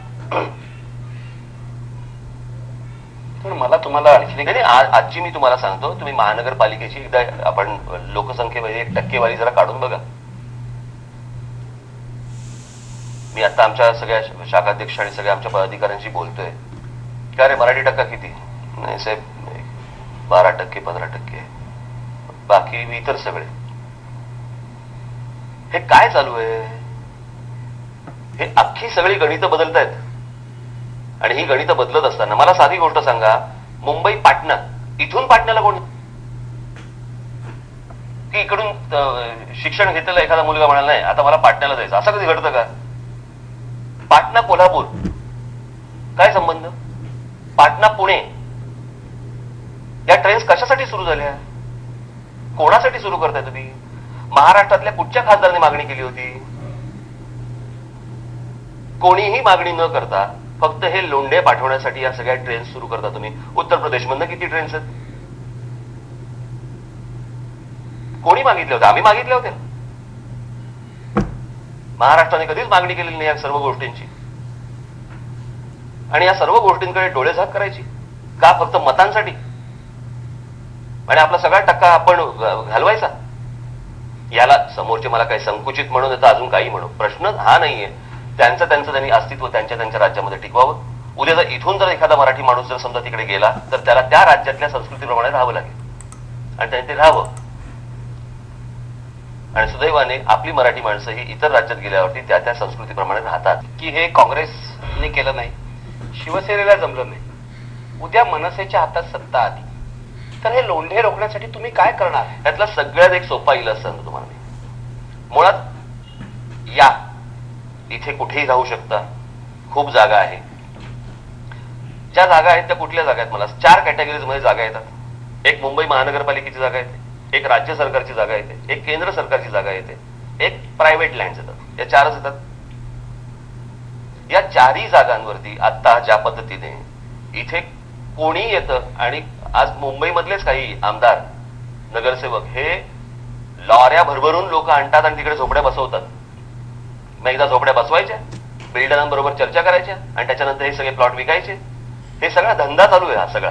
आणि मग हे बाहेरून आलेल्या लोकांना इथे तुम्ही 300 स्क्वेअर फुटाची घरं देणार, कायमस्वरूपी त्यांना इथे वास्तव्य देणार, मग त्यांना रेशन कार्ड, इतर सगळ्या गोष्टी हे सगळं देत बसणार आणि त्यांना मतदार बनवणार. पण हे थांबवण्यासाठी काय केलं पाहिजे? या सगळ्या गोष्टी ज्या तुमच्या हातात लँड्स आहेत त्या तुम्ही सिक्युअर करू शकता. फुटपाथ तुमच्या हातात आहेत, या सगळ्या जागा ह्या तुमच्या हातात आहेत. कुंपण टाकलेल्या जागा. मला सांगा, गोदरेजची लँड इंटॅक्ट राहते, सरकारची का नाही राहतो? हजारो एकर गोदरेजची लँड तिकडे विक्रोळीला, ती तशीच्या तशी आहे. तिकडे एकही झोपडी बसलेली नाही आणि गेली अनेक वर्ष. पण मुंबई महानगरपालिका, राज्य सरकार, केंद्र सरकार यांच्या जमिनी जातात कशा? याचं कारण वचक नाही, भीती नाही, तिकडच्या अधिकाऱ्यांना काही वाटत नाही. एका बाजूला बोलायचं आहे मॅनग्रोव्ह तोडू नका, मॅनग्रोव्ह तोडू नका. रोज कत्तल चालू आहे तिकडे मॅनग्रोव्हची आणि झोपड्या वाढत आहेत. यांना इलेक्ट्रिसिटी मिळते, यांना सगळ्या गोष्टी मिळायला लागतात. याचं कारण भीतीच नाही. उलटा मेसेज जाणं गरजेचं आहे की आता इथे राहता येणार नाही, इथे कुठेही तुम्हाला येऊन बसता येणार नाही. ह्या ज्यावेळेला उलटा मेसेज द्यायला सुरुवात होईल ना. पण हा मेसेज कसा देणार? कारण आपल्या देशाच्या घटनेने सर्वांना परवानगी दिली आहे कुठूनही कुठे जायची. इल्लीगल व्हायची नाही दिली आहे, अनधिकृतरित्या राहण्याची परवानगी दिली नाही. माझ्यामध्ये घटनेत असं कुठेही लिहिलं नाही की या देशातल्या माणसाने कुठेही जावं आणि अनधिकृतरित्या राहावं, असं दिलेलं नाहीये त्याच्यात. जे अनधिकृत आहे ते जर वेळेस तिकडे जर समजा तुम्ही बाजूला केलं आणि तो उद्या जर मेसेज, उद्या हे शेवटी येऊन राहणार कुठे?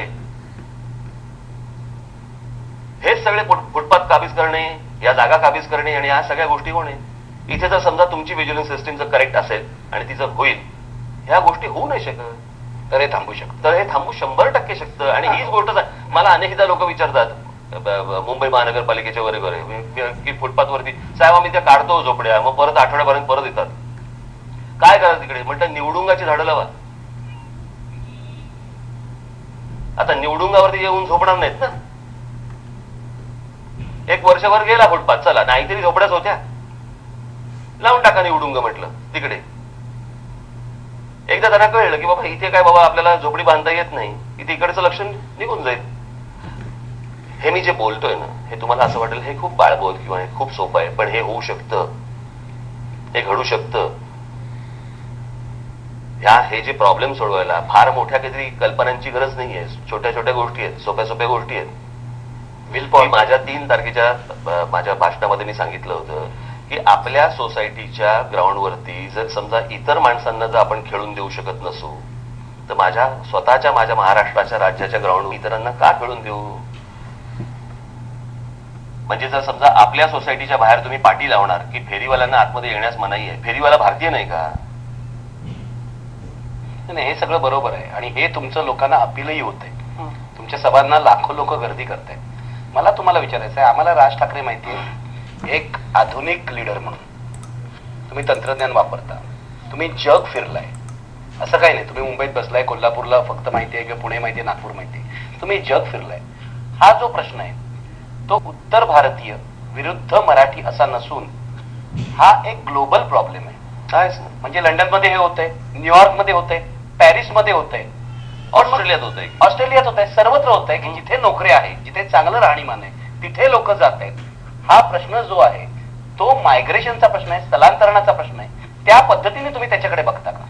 कसं आहे, या सगळ्या ह्याच्यामध्ये हे जे आपल्याला जे सांगितलं जातं, उद्या जर समजा आपल्या महाराष्ट्रातली मुलं मुली यांना जर समजा इथे व्यवस्थित नोकऱ्या मिळाल्या, कामधन मिळालं, याच्या उपर निर्माण होणारं जर असेल, देशातल्या माणसांनी यावं आणि ती गोष्ट करावी. परंतु इथे निर्माण होणारे जॉब्स किंवा इतर सर्व गोष्टी महाराष्ट्रातल्या माझ्या मुलांना कळत नाहीत आणि बाहेरच्यांना बरोबर कळतात आणि ते इकडे येऊन जर समजा काम करणार असेल, कसं होईल मला जरा सांगा? ये मराठी लोक को तो लेना ही नाहीये. ही कुठची भाषा? ही कोण माणसं? उपकार करतायत का? आणि एक पहिली गोष्ट आपण नीट बघितली पाहिजे की महाराष्ट्रात प्रगती होती म्हणून हे इथे आले. हे इथे आले म्हणून प्रगती नाही झाली. महाराष्ट्र हे सुरुवातीपासून एक प्रगत राज्य म्हणूनच आहे आणि जे आपल्याच लोकांनी केलेलं आहे. म्हणजे यशवंतराव चव्हाणांपासूनची आपण जर सुरुवात बघितली तर हे आपल्याच लोकांनी केलेलं आहे. हे त्याच्यामुळे इकडे येत असतील तर त्या राज्यातल्या तिथल्या पुढाऱ्यांना कोण समजवणार?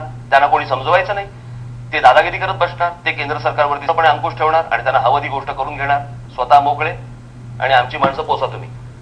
विचारायचं या प्रकरणाबाबत हे सगळे मुद्दे तुमचे बरोबर आहे. लोंढ्यांचा त्रास होतोय, मुंबईची ताकद नाहीये, क्षमता नाहीये, पण सरकार काही करत नाही, विरोधी पक्ष काही करत नाही, हे पण तुमचं बरोबर आहे. म्हणून यांना ठोकून काढायचं का? कोणी ठोकलं? नाही, तुमचा मुद्दा बरोबर आहे. अनेक मराठी लोक हे म्हणतात की राज ठाकरे बरोबर बोलतायत पण राज ठाकरेंचा मार्ग बरोबर नाही. यावर तुमचं काय उत्तर? नाही, मी अगदी छोट्या उदाहरणापासून सुरुवात करतो. जर समजा तुम्हाला एखाद्या ठिकाणी जायचंय, टॅक्सी तुम्ही बघितली आणि त्या टॅक्सीवाल्याला विचारलं की इकडे इकडे जायचंय, नाही आहे, असं उत्तर ऐकल्यावरती तुम्ही काय म्हणणार? बरोबर, नाही आहे तर नाही आहे असं हा अडकन कानाखाली आवाज काढला पाहिजे, त्याच्यात काढलाच पाहिजे 100%. यांना दुसरी भाषा समजत नाही. तुमचं म्हणणं आहे की हाच मार्ग आहे, दुसरा कळत नाही होता ना, दुसरा समजतच नाही. तुम्हाला टॅक्सीचा परमिट जेव्हा मिळतं, तुमच्याकडे ज्यावेळेला कस्टमर गाडीमध्ये टॅक्सीमध्ये बसतो त्याला त्याने सांगितलेल्या ठिकाणी तुम्हाला सोडायला पाहिजे. हा सर्रास सगळ्या रिक्षा, टॅक्सी आणि या सगळ्या ठिकाणी येणारा जो अनुभव आहे, याच्यातनं मला तुम्ही सांगा काय करायचं? नाही, हे बरोबर. आज महिला ज्यावेळेला प्रवास राग येणं बरोबर आहे. मला तुम्हाला विचारायचंय, तुम्ही एक नेते आहात, नेत्याकडून अशी अपेक्षा असते वैयक्तिक प्रतिक्रियेच्या पलीकडे जाईल नेता, मला असं वाटतं, आणि काहीतरी लोकांना एक मार्ग दाखवेल. मला असं वाटतं असे लोक कानाखाली आवाज काढत राहिले तर काय परिस्थिती निर्माण होईल? मला असं वाटतं की आपल्याकडे महाराष्ट्रामध्ये जर समजा आपण आदर्श म्हणून बघतो त्यावेळेला छत्रपती शिवाजी महाराजांकडे बघतो आणि ज्यावेळेला अफजल खान आला त्यावेळेला शिवाजी महाराजांनी त्याला काय गुदगुल्या करून नाही मारला. त्यांची इंटेन्शन्स काय होती ह्याचा महाराजांनी विचार केला. इथे कोणाची बरोबरी करण्याचा विषय येत नाही. परंतु जर समजा तुम्हाला कुठची भाषा समजते याच्यावरती जर समजा गोष्टी अवलंबून असतील तर तुम्ही काय कराल जरा एकदा समजून सांग. नाही, तुम्ही आता शिवाजी महाराजांचं उदाहरण दिलं. शिवाजी महाराजांचा काळ असा होता की जिथे युद्धनीती होती दोन्ही बाजूने. त्यानंतर खूप समाज पुढे गेला. गांधींचा काळ आला, मधला काळ आला, जिथे सनदशीर मार्गाने आंदोलनं चाललेली आहेत. अहो, गांधी पण वैतागले नव्हते का? पण गांधींनी हिंसेचं कधी समर्थन नाही केलं. समर्थन जरी केलं नसलं तरी तो त्यांचा तो पिंड झाला. बरं का, तो माझा काही पिंड नाहीये. नाही, मग मग मला हे कॉन्ट्राडिक्शन वाटतं किंवा त्याचं उत्तर द्या तुम्ही की तुम्ही वर्ध्याला गेला होता सेवाग्रामला. ते तुम्हाला खूप आवडलं असं तुम्ही सांगितलं. मी तुम्हाला आत्ता सांगू का, आत्ताची परिस्थिती जर महात्मा गांधींनी पाहिली असती ना तर महात्मा गांधींनी हेच केलं असतं. कानातली आवाज काढली. दुसरा पर्यायच नसता त्यांच्याकडे. पण ते काय अहिंसेने प्रश्न सुटणारे नाही ते. पण याच्यामध्ये सगळ्या त्या तत्वज्ञानाचा पराभव झाला. प्रश्न हा हिंसेचा नाहीये. तुम्ही एक गोष्ट लक्षात घ्या, इथे काय कोणाला इच्छा नाहीये, आनंद होत नाही की चला उठा आज सकाळी काय करायचं ह्याच्या थोडेच मारा, असा नाहीये विषय. विषय असा आहे की तो राग बिल्डअप होतो, तो तयार होतो. अगदी बरोबर. तो कशामुळे होतो?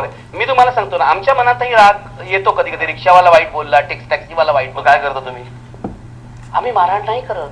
पण त्याला दुसरं काय कळ, मग तुम्ही ती टॅक्सी सोडून दुसऱ्या टॅक्सीकडे जातो आणि ही परिस्थिती सुधारायचा प्रयत्न करतो. आमची राज ठाकरेंकडून ही अपेक्षा. प्रश्न असा आहे ना की हे मला असं वाटतं की त्याच वेळेला ती गोष्ट त्याला कळली पाहिजे की त्याला तो इथे कामासाठी आलाय. तो माझ्यावरती उपकार करत नाहीये, कोणावरती उपकार करत नाहीये. बरं का, तो कामासाठी आलाय. तो जे काम करतोय त्याने ते नीट करावं. जो गाडीमध्ये टॅक्सीमध्ये जो बसेल त्याला हव्या त्या ठिकाणी त्यांनी न्यावं. इतक्या सोप्या ठिकाणाहून हे सगळी गोष्ट. मला तुम्हाला साधा प्रश्न आहे, हा टॅक्सीवाला हा रिक्षावाला अमराठी नसेल आणि मराठी असेल आणि असाच वागला तर काय करायचं? तेच करायचं. तेच करायचं. अर्थातच प्रश्न हा नाहीच आहे, प्रश्न वागण्याचा आहे. पण मला माहितीये की आपले जे मराठी जे एकदा राहिलेत खूप कमी. बरं का, मराठी टॅक्सी ड्रायव्हर. आणि हे मराठी टॅक्सी ड्रायव्हर हे असे वागत नाहीत. मी हे तुम्हाला अनेकांकडनं आलेल्या अनुभवावरनं सांगतो. मुळात मला असं नाही वाटत मनसेची प्रतिमा यामुळे खराब होते? काय खराब होते?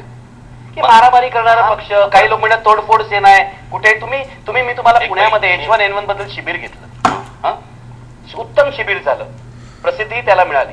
पण त्याचा गवगवा होण्याऐवजी जे अशा हिंसक घटना घडतात, टॅक्सीवाल्याला मारला, पुण्यामध्ये कुठच्या ऑफिसमध्ये जाऊन काय केलं. पण आता ही गोष्ट निखिलजी याचा एक विचार केला पाहिजे की ह्या सगळ्या गोष्टीचा त्याचा गवगवा म्हणजे माझ्या ह्या गोष्टींचा गवगवा कोणी तुम्ही लोकांनीच केला, मग त्या गोष्टीचा गवगवा तुम्ही लोकांनीच नाही केला. आता मी काय करू त्याच्यावरती परत? म्हणजे मला सांगा, आता ती कुठच्या तरी एका सामोशेवाल्याचे काहीतरी गाडी फोडल्याचे सामोसे म्हणजे ते इतक्या वेळा दाखवले, माझे सामोसे मोजून झाले. या पलीकडे क्लिपिंगच नव्हते. त्याच गोष्टी सतत दाखवायच्या. आणि अशा कुठच्या घटना घडल्या मला जरा सांगा. अशी काय फार मोठे हे बघा, मला ज्या वेळेला अटक झाली त्याच्यानंतरच्या आलेल्या रिएक्शन्स वेगळ्या होत्या. पण आंदोलन म्हणून जर समजा तुम्ही बघितलं या सगळ्या याच्यामध्ये असं काय घडलं फार मला सांगा. त्या समाजवादी पार्टीची ज्यावेळेला इथे सभा होती त्यांच्या टॅक्सांमध्ये तलवारी आणि हॉकी स्टिक्स आणि या सगळ्या गोष्टी होत्या ज्या शिवाजी पार्क पोलीस स्टेशनला त्यांच्या एनसीसी पण आहेत. हे समोरून आल्यानंतर आपली मराठी पोरं काय हातावर हात ठेवून बसतील का? विषय कुठे कोण सुरुवात करते, कशासाठी सुरुवात करते हे पण आपण पाहिलं पाहिजे. ही साधी गोष्ट मी ज्यावेळेला एक्सपोज केलं की उत्तर प्रदेश दिन नावासारखी गोष्टच नाहीये जी उत्तर प्रदेशमध्ये साजरी होत नाही. म्हणजे हे इथे साजरी करतात ह्याच्या मागे फक्त राजकीय षडयंत्रच आहे पूर्णपणे. त्यांना शक्ती दाखवायची. मग मी ज्यावेळेला सांगतो की इथे महाराष्ट्र दिनच साजरा होईल, उत्तर प्रदेश दिन वगैरे असले काही प्रकारचं इथे साजरे होणार नाही, त्यावेळेला जर आम्ही लाठ्या काढू, ही मी केली भाषा. आज साधी गोष्ट लक्षात घ्या की ह्या सगळ्या याच्यामध्ये छटपूजा बरोबर, हे इथे गिरगाव चौपाटी, दादर चौपाटी, जुहू चौपाटी, काय काय दाखवताय, काय तुम्ही काय सांगताय का ह्याच्या मागून? आम्ही किती वाढतोय, आम्ही किती पसरतोय. म्हणजे या शक्ती प्रदर्शनाला तुमचा विरोध आहे? 100%. त्यातल्या माणसांनी येऊन छटपूजा स्वतंत्रपणे केली तर तुमचा विरोध नाही? ते करतातच ना, त्या गोष्टी होतातच. मग मला एक साधी गोष्ट सांगा, आपण मग मॉरिशस समजा देश बघितला, या मॉरिशसचा तो राम गुलाम हा बिहारीच नेता होता, बिहारचाच होता. मॉरिशसच्या कुठच्या समुद्र किनाऱ्यावरती छटपूजा होता तो? इतके बिहारी तिकडे असून आज अनेक बिहारी दुबईमध्ये राहतात, त्या दुबईच्या कुठच्या किनाऱ्यावरती तुम्ही तिकडे छटपूजा करताना ते दिसतात? देशाला, या देशाला इतका मोठा समुद्र किनारा आहे, बरोबर आहे. मुंबई सोडल्यास कुठच्या समुद्र किनाऱ्यावरती छटपूजा होताना दिसतात तो? तुमचं असं म्हणणं आहे की हा राजकीय कार्यक्रम 100%. दुसरं 2006 साली तेव्हा त्याच्यामध्ये अनेक नवीन लोक आले, अनेक मध्यमवर्गीय आले, उच्च मध्यमवर्गीय आले, की राज ठाकरे एक मॉडर्न लीडर आहेत, आधुनिक नेते आहेत, त्यांच्याकडून वेगळ्या अपेक्षा आहेत असं वाटत होतं. या सगळ्या कार्यक्रमामुळे म्हणजे मधल्या 3 वर्षात काय झालं, कोणी केलं हा वेगळा मुद्दा आहे, मीडियाने केलं, तुमच्या कार्यकर्त्यांनी केलं, ते आपण नंतर बोलू. पण त्यामुळे हा जो वर्ग तुमच्याकडे आलेला होता तो काही प्रमाणात दूर गेला असं तुम्हाला वाटतं? नाही, अजिबात नाही, अजिबात गेलं. किंबहुना तो वाढलाही. बघा, तुम्ही उत्कृष्ट वेबसाईट चालवता तुमची पक्षाची, एवढी चांगली वेबसाईट दुसऱ्या कोणत्या पक्षाची नाहीये.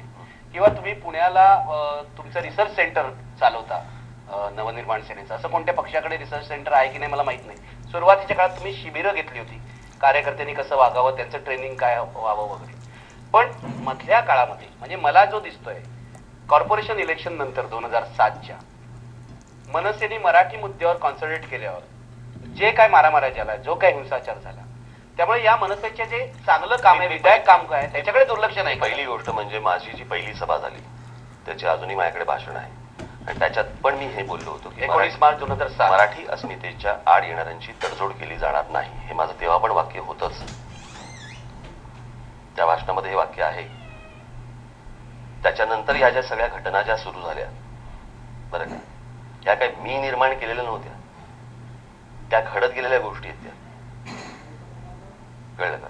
आणि दुसरी गोष्ट म्हणजे सर्व प्रकारची माणसं तुमच्याकडे लागतात, सर्व प्रकारची लोक. आणि तो माझा जो रस्त्यावरती उतरणारा जो माझा मुलगा आहे माझ्या पक्षामधला, तो एज्युकेटेड आहे, तो शिकलेला आहे, त्याला राग येऊन तो रस्त्यावरती का उतर, ही देखील गोष्ट आपण लक्षात घेण्यासारखी, ही पण आपण लक्षात घेतली पाहिजे.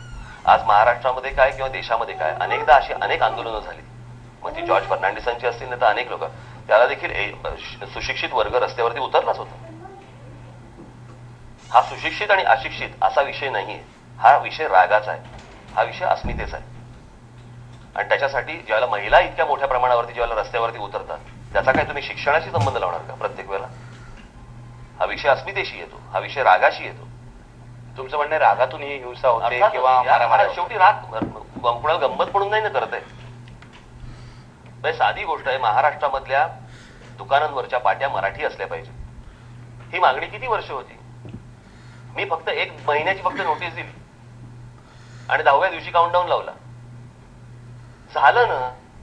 नाही, हे मान्य आहे. नाही, राज ठाकरेंचं नाव घेतल्यावर टॅक्सीवाला सुद्धा जिथे सोडायचं तिथे सोडतो. हे काय माहिती, गब्बर सिंग लेवलला नको. पण प्रश्न असा आहे की या सगळ्या ह्याच्यामध्ये का असं करावं लागतं. तुम्हाला सरळ निवेदन दिल्यानंतर पण समजा तुम्हाला तुमची एवढी जर मगरुरी असेल, त्याचं काय करायचं. म्हणजे आज प्रत्येक राज्यामध्ये त्या भाषेमध्ये पाट्या असताना महाराष्ट्रामध्ये, मुंबईमध्ये, आपण पुण्यामध्ये, या ठिकाणी आपण ठाण्यामध्ये ज्याला सांगतो की बाबा तुम्ही मराठीमध्ये पाट्या लावल्या पाहिजे, ह्याच्या विरोधात कोर्टात जातात. आणि कसं आहे, ह्या सगळ्या गोष्टी माझ्या सहनशीलतेच्या पलीकडच्या. मी असलं बाबा बरं कानाखालीच आवाज काढला नाही, दुसरी नाही भाषा आहे ना कळत. मनसे जेव्हा तुम्ही सुरुवात केली 2006 साली आणि 19 मार्च 2006 शिवाजी पार्कवरची सभा, तुमचं भाषण, जिथे तुम्ही महाराष्ट्राचं एक स्वप्न लोकांना सांगितलं. त्यानंतर हा झेंडा आला ज्याच्यामध्ये भगवा रंग आहे, हिरवा रंग आहे, निळा रंग आहे. तेव्हा असं वाटलं होतं की राज ठाकरे महाराष्ट्रात एक नवा उदारमतवादी पक्ष, ज्याला लिबरल पार्टी म्हणतात, निर्माण करणार आहे. तुमच्या मराठीच्या आंदोलनानंतर असं वाटायला लागलं की राज ठाकरे शिवसेनेसारखाच एक पक्ष निर्माण करतायत. तुम्हाला नेमकं करायचं आहे का? नाही, तसं नाहीये. या सगळ्या याच्यामध्ये जे वर्षानुवर्ष इथे राहत आहेत लोक, बरं का, त्यांच्या विरोधात मी कधी काय बोललो. माझ्या अनेक गुजराती मित्र आहेत ज्यांना मराठी उत्तम बोलता येतं, बरं का. अनेक माझे ज्याला आपण माझे सुरेश गुप्ता माझे, त्यांचं इथे साने गुरुजी महाविद्यालयामध्ये शिक्षण झाले, उत्तम मराठी बोलतात. असे अनेक लोक आहेत. त्यांचा काय हेतू नाहीये मुंबई स्वतंत्र करा किंवा काहीतरी. म्हणजे मला ज्या वेळेला अशा प्रकारचा वास यायला लागेल त्यावेळेला त्याच्याही विरोधात मी बोलेन.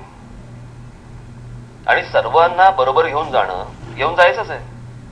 मग तुम्हाला लिबरल पार्टीज निर्माण करायची? मला घेऊन सर्वांना जायचंच आहे, पण हे घेऊन जात असताना जर समजा तुमच्या मनात जर समजा या महाराष्ट्राविषयी काही जर वेगळं असेल आणि तुम्ही जर वेगळ्या गोष्टी करायला लागलात, तुम्ही इथल्या स्थानिकांना, इथल्या लोकांना जर समजा तुम्ही मान द्यायचा बंद केलात, तुम्ही इथली भाषा ही समजा दुय्यम तिय्यम दर्जाची तुम्ही मानायला लागलात, तर त्यांच्या विरोधात संघर्ष माझा असणारच आहे. मी पक्ष स्थापन करताना मला नवनिर्माण सेना असा पण पक्ष मला स्थापन करता आला असता, पण मी महाराष्ट्र नवनिर्माण सेना असा पक्ष स्थापन केला. माझी बाउंड्री ही महाराष्ट्र आहे आणि महाराष्ट्राच्या आणि महाराष्ट्रातल्या जनतेच्या हिताच्या ज्या गोष्टी आहेत त्या मी करणार. तिथे जर एखादं षडयंत्र अशा प्रकारे महाराष्ट्राच्या विरोधात समजा असेल, महाराष्ट्रातल्या शहरांच्या विरोधात असेल, तिथे मी तुटूनच पडणार. ते लिबरल बिबरल मला काही ते कळत नाही ते, बरं का. मी आहे सगळ्यांशी नीट आहे, सारखा आहे, व्यवस्थित आहे. नाही, पण या रंगांना काहीतरी अर्थ होता.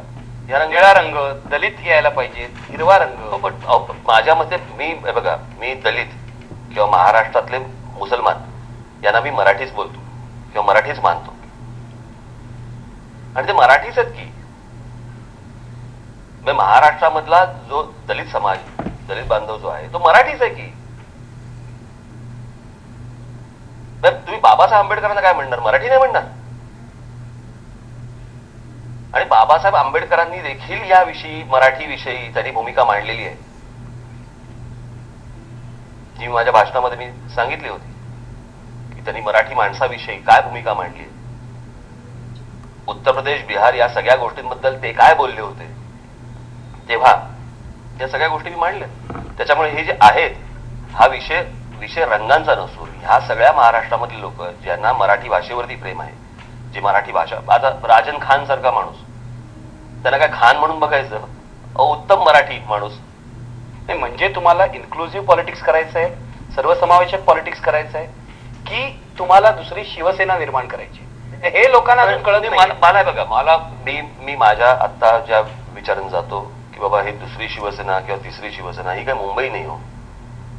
मुंबई, नवी मुंबई, मनकुची मुंबई हा काय तसा भाग नाहीये. नाही, याचा अर्थ असा आहे, मी जे करतोय, ज्या गोष्टी व्हायला पाहिजेत त्या अत्यंत, मी माझं आपण काम करणं ज्याला म्हणतो आपण, ते अत्यंत निष्ठुरपणे नाही म्हणत, पण एक निर्दयीपणे ह्या सगळ्या गोष्टींचा निकाल लागला पाहिजे या गोष्टींचा. आणि त्याच्यामध्ये जर समजा महाराष्ट्राकडे जर समजा कोणीतरी वाकड्या नजरेने समजा पाहत असेल, तर ती गोष्ट चव्हाट्यावरती मांडली पाहिजे आणि त्याच्यासाठी समजावून सांगू. हे सगळं बरोबर आहे, पण असं मानलं जातं आधुनिक काळामध्ये भावनेच्या आधारे राजकारण करणारे पक्ष टिकणार नाहीत. लोकांच्या रोजीरोटीचं म्हणजे बिजली सडक पाणी हे राजकारण करणारे पक्ष वाढतील आणि टिकतील. तुमचा पक्ष कसा असणार आहे? कारण लोकांमध्ये कन्फ्युजन आहे. माझ्या बिजलीवरती कोणाचा लोड येतोय तिथे मी ती हाणणार. माझ्या रस्त्यावरती कोणाचा लोड येतोय तिथे मी ते हाणणार. माझ्या महाराष्ट्रातल्या राहणाऱ्या माणसाला पहिल्यांदा 20-24 तास मिळाली पाहिजे. बाहेरून यायचं आणि ह्यांच्या इकडे झोपडपट्ट्यांमध्ये वीज मिळणार आणि माझा माणूस महाराष्ट्रामधला 12-12 आणि 16-16 तास लोडशेडिंग मध्ये राहणार, असं नाही होऊ शकत. पण ही भूमिका तुम्हाला बाळासाहेबांच्या भूमिकेसारखीच नाही वाटत? असेलही, पण मी जी गोष्ट करतोय ती मी आता या क्षणाला पण तुम्ही जर नीट बघितलं तर समजा ती जर गोष्ट मी पुढे नेतोय, चालवतोय, त्यात गैर काय? आणि लोकांना जर समजा या गोष्टीने जर समजा निर्णय मिळत असतील आणि लोकांना जर समजा ती गोष्ट हवी असेल किंवा त्याच्यातून त्यांना जर समाधान मिळत असेल, यात गैर काय? पण मग लोक जेव्हा हा आक्षेप घेतात, लोक म्हणजे कोण? एकूणच तुम्ही लोकसभा निवडणुकीत बघा, तुम्ही जी मतं मिळवलीत, तुम्ही शिवसेनेची मतं फोडलीत असं म्हणतात. कारण राज ठाकरेंनी शिवसेनेचा अजेंडा पळवला, आता मराठीचा अजेंडा हा राज ठाकरेंचा अजेंडा झालेला आहे असं लोक म्हणतात. नाही, याला काय? पहिली गोष्ट म्हणजे हा एक मूर्खपणा, बरं का, की राज ठाकरेंनी शिवसेनेची मतं फोडली. कल्याणमध्ये खासदार निवडून आला, तिकडे नाही फुटली.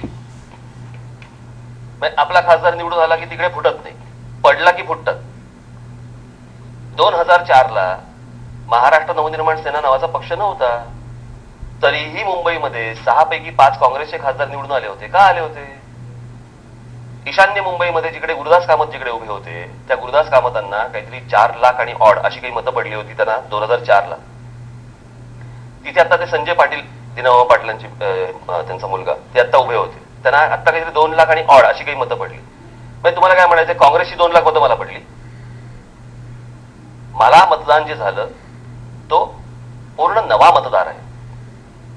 त्यात मोठ्या प्रमाणावरती महिला आहेत आणि मतं ही अशी एक 10-12 हजार मतं तुटू शकतात हो. लाख लाख आणि 1.5-1.5, 2-2 लाख मतं नाही तुटत. तुमचं म्हणणं आहे की नवी मतं आहेत? 100%. आणि हे इथे आलेल्या दिल्लीवरनं ज्या वेळेला निवडणूक आयुक्त ज्या वेळेला इकडे आले होते त्यावेळेला त्यांनी सांगितलं महाराष्ट्रामध्ये जे नवीन मतदारांची नोंदणी झाली याच्यामध्ये 95% हा तरुण आहे. हे त्यांचं स्टेटमेंट होतं. हा कुठचा फाटाफोटीचा प्रश्न येत नाही. आणि महाराष्ट्रामध्ये आज बघायला गेलं तर 10.5 कोटी महाराष्ट्राच्या जनतेमध्ये साधारणपणे 9 कोटी मराठीच जनता राहते. काँग्रेस, एनसीपी, भाजपा इतर लोकांना काय मराठीच जनता वोट करते ना. AIDMK आणि DMK ने सांगायचं की नाही तमिळ मतं फोडतात, तमिळ मतं, असं कसं होईल? तुमचं मत हा नवा मतदार आहे. हो अर्थातच. माझा पुढचा प्रश्न हा आहे की 3 वर्षापूर्वी 3.5 वर्षापूर्वी याच तरुणांना आणि अनेक लोक या सगळ्याच्या मध्ये आपण बघितलं पाहिजे की अनेक लोक मला असं दिसले की जे मतदान करत नव्हते बरं का तेही मतदानाला उतरले. साधारणपणे 42-45% मतदान आपल्याकडे सर्वसाधारणपणे होतात. बरोबर आहे. म्हणजे इतर लोक मतदान करत नाहीत. जे मतदान करायचे नाहीत, जे बाहेर निघून जायचे, असे असंख्य लोक ज्यांनी मतदान यायला केलं की जे इतर कुठच्या पक्षाने जायचं मतदान करायला जायचे नाहीत, पूर्वी गेले असतील आणि आले. असाही असं खूप मोठा वर्ग आहे. आणि त्या पक्षांमधले काही लोक नाराज होऊन त्या मतदारांनी मतदान केलंही असेल, नाही अशातला काय भाग नाहीये. पण एंटायर तिकडून कधी हे फुटलं आणि इकडे आलं आणि हे फुटलं आणि तिकडे गेलं असं नसतं कधी. पण याच्यातला मोठा वर्ग नवा मतदार आहे. अर्थातच. विचारायचंय 3 वर्षापूर्वी तुम्ही आम्हाला असं सांगितलं होतं की या नव्या मतदारांना, तरुणांना, महाराष्ट्राला विकासाची एक नवी ब्लूप्रिंट तुम्ही देणार. माझं काम चालू आहे त्याच्यावरती. अजून तयार कराय 3 वर्ष. अहो प्रश्न असा आहे 60 वर्षाचा बॅकलॉग आहे हो. तो काय राज ठाकरेंनी काय 2 वर्षात भरायचा काय? या विधानसभा प्रश्न असा आहे ना की ह्या सगळ्या ह्याच्यामध्ये आता आमचे प्रॉब्लेम सगळे समोर आहेत, ज्याचं मी प्रेझेंटेशन देणार आहे आता काही दिवसात, की आम्ही कुठच्या पद्धतीने काम केलंय, काय काय करतो. ह्या प्रॉब्लेम कसं आहे, मी आता प्रत्येक वेळेला कसं होतं, एक विरोधी पक्ष येतो, विरोधी पक्ष सांगतो की ह्या सरकारने हे चुका केल्या, ह्या चुका केल्या. अरे ते बरोबर कसं करणार ते पण सांग ना. मी आता ही माझी, म्हणूनच सांगतो ना, ही माझी पहिली वेळ आहे. आणि ह्या वेळेला मला या सर्व लोकांवरती एक अंकुश ठेवणं की ह्या सगळ्या गोष्टी कशा होतात ते पाहणं. आणि मी ज्या वेळेला लोकांसमोर माझ्या हातात पूर्ण सत्ता द्या म्हणून सांगेन त्यावेळेला अख्खी महाराष्ट्राची ब्लूप्रिंट, आणि हे मी दाखवणार आहे. याच्यामध्ये कुठपर्यंत काम झालंय हे काय वरवरचं बोलत नाहीये मी. झाली गेली तेवढी 60 वर्ष खूप झाली. आता तोच खेळ परत राज ठाकरे नाही खेळू इच्छित. पण ही ब्लूप्रिंट द्यायला तुम्हाला किती वर्ष पाहिजे? अजून मला असं वाटतं वर्षभर काम चालू राहील आमचं. म्हणजे विधानसभा निवडणुकीच्या आधी ती तयार होणार नाही. त्याच्या अगोदर काय काम झालंय हे आम्ही दाखवू ना, काय चाललंय हे दाखवू ना. आणि त्याच्या प्रॉपर प्रेस कॉन्फरन्स घेऊन हे मी तुमच्या समोर लोकांसमोर दाखवणार. म्हणजे कसं आहे, मी याच्यानंतर ना मी एखादी गोष्ट सांगितली की मी माझी सत्ता आल्यावरती मी गोष्ट करेन, त्याच्यानंतर मी हे नंतर सत्ता दिल्यानंतर मी प्रिंटिंग मिस्टेक आहे म्हणून सांगणार नाही. ही करायची म्हणजे करायची आहे मला. विलासराव देशमुखांनी जसं सांगितलं होतं की आमची प्रिंटिंग मिस्टेक होती आणि त्याच्यानंतर बाकीचे हॅ करून हसले आणि संपला विषय. विजेच्या संदर्भामध्ये तुम्ही अशा प्रकारची गोष्ट बोलता आणि त्या विजेचा प्रश्न आज लोक होरपळून निघतात, तिकडे तुम्ही थट्टा करता की प्रिंटिंग मिस्टेक आहे म्हणून सांगता. असल्या कुठच्याही गोष्टी मला करायच्या नाहीत. वेळ लागला तरी चालेल, पण जी गोष्ट करीन ती योग्य गोष्ट करीन. विनाकारण मी काहीतरी आपली स्वप्न वेगवेगळी फुलपाखरं उडवायची घाईघाईत करणार नाही. काय गरज आहे? मला तुम्हाला दुसरा प्रश्न विचारायचा आहे. एक अतिशय चांगली गोष्ट तुम्ही पक्ष सुरू केला तेव्हा केली होती, वेगवेगळे सेल निर्माण केले होते. आर्थिक सेल तुमचे राघव नरसाळे बघत होते, असे वेगवेगळे चांगले लोक तुमच्याकडे होते. त्या सेल्सचं काय झालं पुढच्या 3 वर्षामध्ये? कसं आहे, ते सेल्स आहेत बरं का. आणि ते सेल म्हणजे संघटना नाही आहेत. त्या सेल्स मध्ये येणारी जी इन्फॉर्मेशन आहे, आता समजा आपण एक इन्फ्रास्ट्रक्चरची एक सेल आपण जर बघितली तर त्याचा इनपुट, त्याचा आउटपुट, ह्या ज्या सगळ्या गोष्टी आहेत या आमच्या अकादमीमधनं काढणं किंवा त्यांच्याकडनं या गोष्टी येणं असं होतं. एक निखिल, या गोष्टी आपण बघितल्या पाहिजेत की ज्यावेळेला मी पक्ष सुरू केला त्यावेळेला माझ्याकडे आलेली जी लोक होती ही पण नवी होती, बरेचसे कोरे चेहरे होते. त्यांनाही या गोष्टी समजून सांगणं ही शेवटी एक प्रोसेस आहे. हा काय वडा नाही की आपला टाकला आणि तळून बाहेर आला. पण त्याच्यातली काही चांगली माणसं आता गळली आहेत. नाही, चांगली माणसं असं होतच नाही, प्रोसेसच आहे ना. आता आपण जेव्हा चॅनल जेव्हा सुरू करतात त्यावेळेला काही जातात काही येतात, या गोष्टी असतात. कुठचीही ऑर्गनायझेशन जेव्हा उभी राहते त्याला काही जात असतात, काही नवीन येत असतात. ही शेवटी एक प्रोसेस आहे ना, ती तुम्ही थांबवू नाही शकत. म्हणजे असं काही ही काय बाबा, अहो शाळेतली जर मुलं जर शाळा बदलू शकतात. नाही, हे सगळं बरोबर आहे, पण मला तुम्हाला विचारलं, तुम्ही महाराष्ट्राचा दौरा केला होता तेव्हा मला आठवतंय त्या शिवाजी पार्कच्या सभेच्या आधी सुद्धा तुम्ही तो दौरा वेगळा होता. तो कसं होतं, मी पक्ष स्थापन करावा की न करावा याविषयी होता, त्याविषयीचा तो दौरा होता. पण तुम्ही तेव्हा मला म्हणाला होतात की वेगवेगळ्या क्षेत्रातली चांगली माणसं येतात ना, आहेत माझ्याकडे यायला पाहिजे. आहेतच नाही, येतातच आहेत. कसं आहे, या सगळ्या ह्याच्यामध्ये प्रत्येक वेळेला नामवंतच आले पाहिजे अशातला काही भाग नाही ना. अनेक लोक आहेत की ज्या वेगवेगळ्या विविध क्षेत्रांमध्ये काम करतात, ज्यांना आज नाव नाहीये, पण ते पक्षाला काहीतरी देत आहेत, पक्षाला काहीतरी सांगतायत. अशा गोष्टी अनेक गोष्टी होतात, पण त्या सगळ्या जात आहेत. म्हणूनच मी सांगतो ना की आमचं आता जे काही काम चाललंय हे मी तुमच्यासमोर मांडणारच ना, की कोणकोणत्या विषयामध्ये आम्ही कुठपर्यंत गेलेलो आहोत, कुठपर्यंतच्या गोष्टींचा विचार केलाय. म्हणजे माधवरावजींना तुम्ही पाणी प्रश्नावरती काहीतरी सरकारने काहीतरी काम द्यायचं आणि मग त्यांनी ते सगळं करून दिल्यानंतर त्याचा ते बाजूला ठेवून द्यायचं. मग कशाला सांगितलं ते माधवरावांना? आणि आम्ही आता इथपर्यंत जातो की ह्या सगळ्या गोष्टी, याचा खर्च किती येणार. आज हे विरोधी पक्षात गेले की हे ते बोलतात, ते विरोधी पक्षात गेले की हे बोलणार की महाराष्ट्रावरती 1.5 लाख कोटीचं कर्ज करून ठेवलंय, महाराष्ट्रावरती 2 लाख कोटीचं कर्ज करून ठेवलंय. खरी जर महाराष्ट्राची आपण नीट आर्थिक परिस्थिती किंवा महाराष्ट्राची एकूणच प्रगती जी झालेली आहे आतापर्यंत, महाराष्ट्राचं पोटेन्शियल जर समजलं तर महाराष्ट्राला 5 लाख कोटीचं कर्ज देखील फार नाहीये. पण त्याचं जे रिपेमेंटचं स्ट्रक्चर जे आहे हे जर नीट होत नसेल, पीडब्ल्यूडी बरोबर आहे, ज्याला नितीन गडकरींकडे ज्यावेळेला ही गोष्ट होती त्यावेळेला मुंबईमधले फ्लायओव्हर्स असतील किंवा तुम्हाला मुंबई पुणे एक्सप्रेस हायवे असेल किंवा त्याचं आर्थिक स्ट्रक्चर हे बरोबर करेक्ट होतं. पण कृष्णा खोऱ्याचं बरोबर झालं नाही.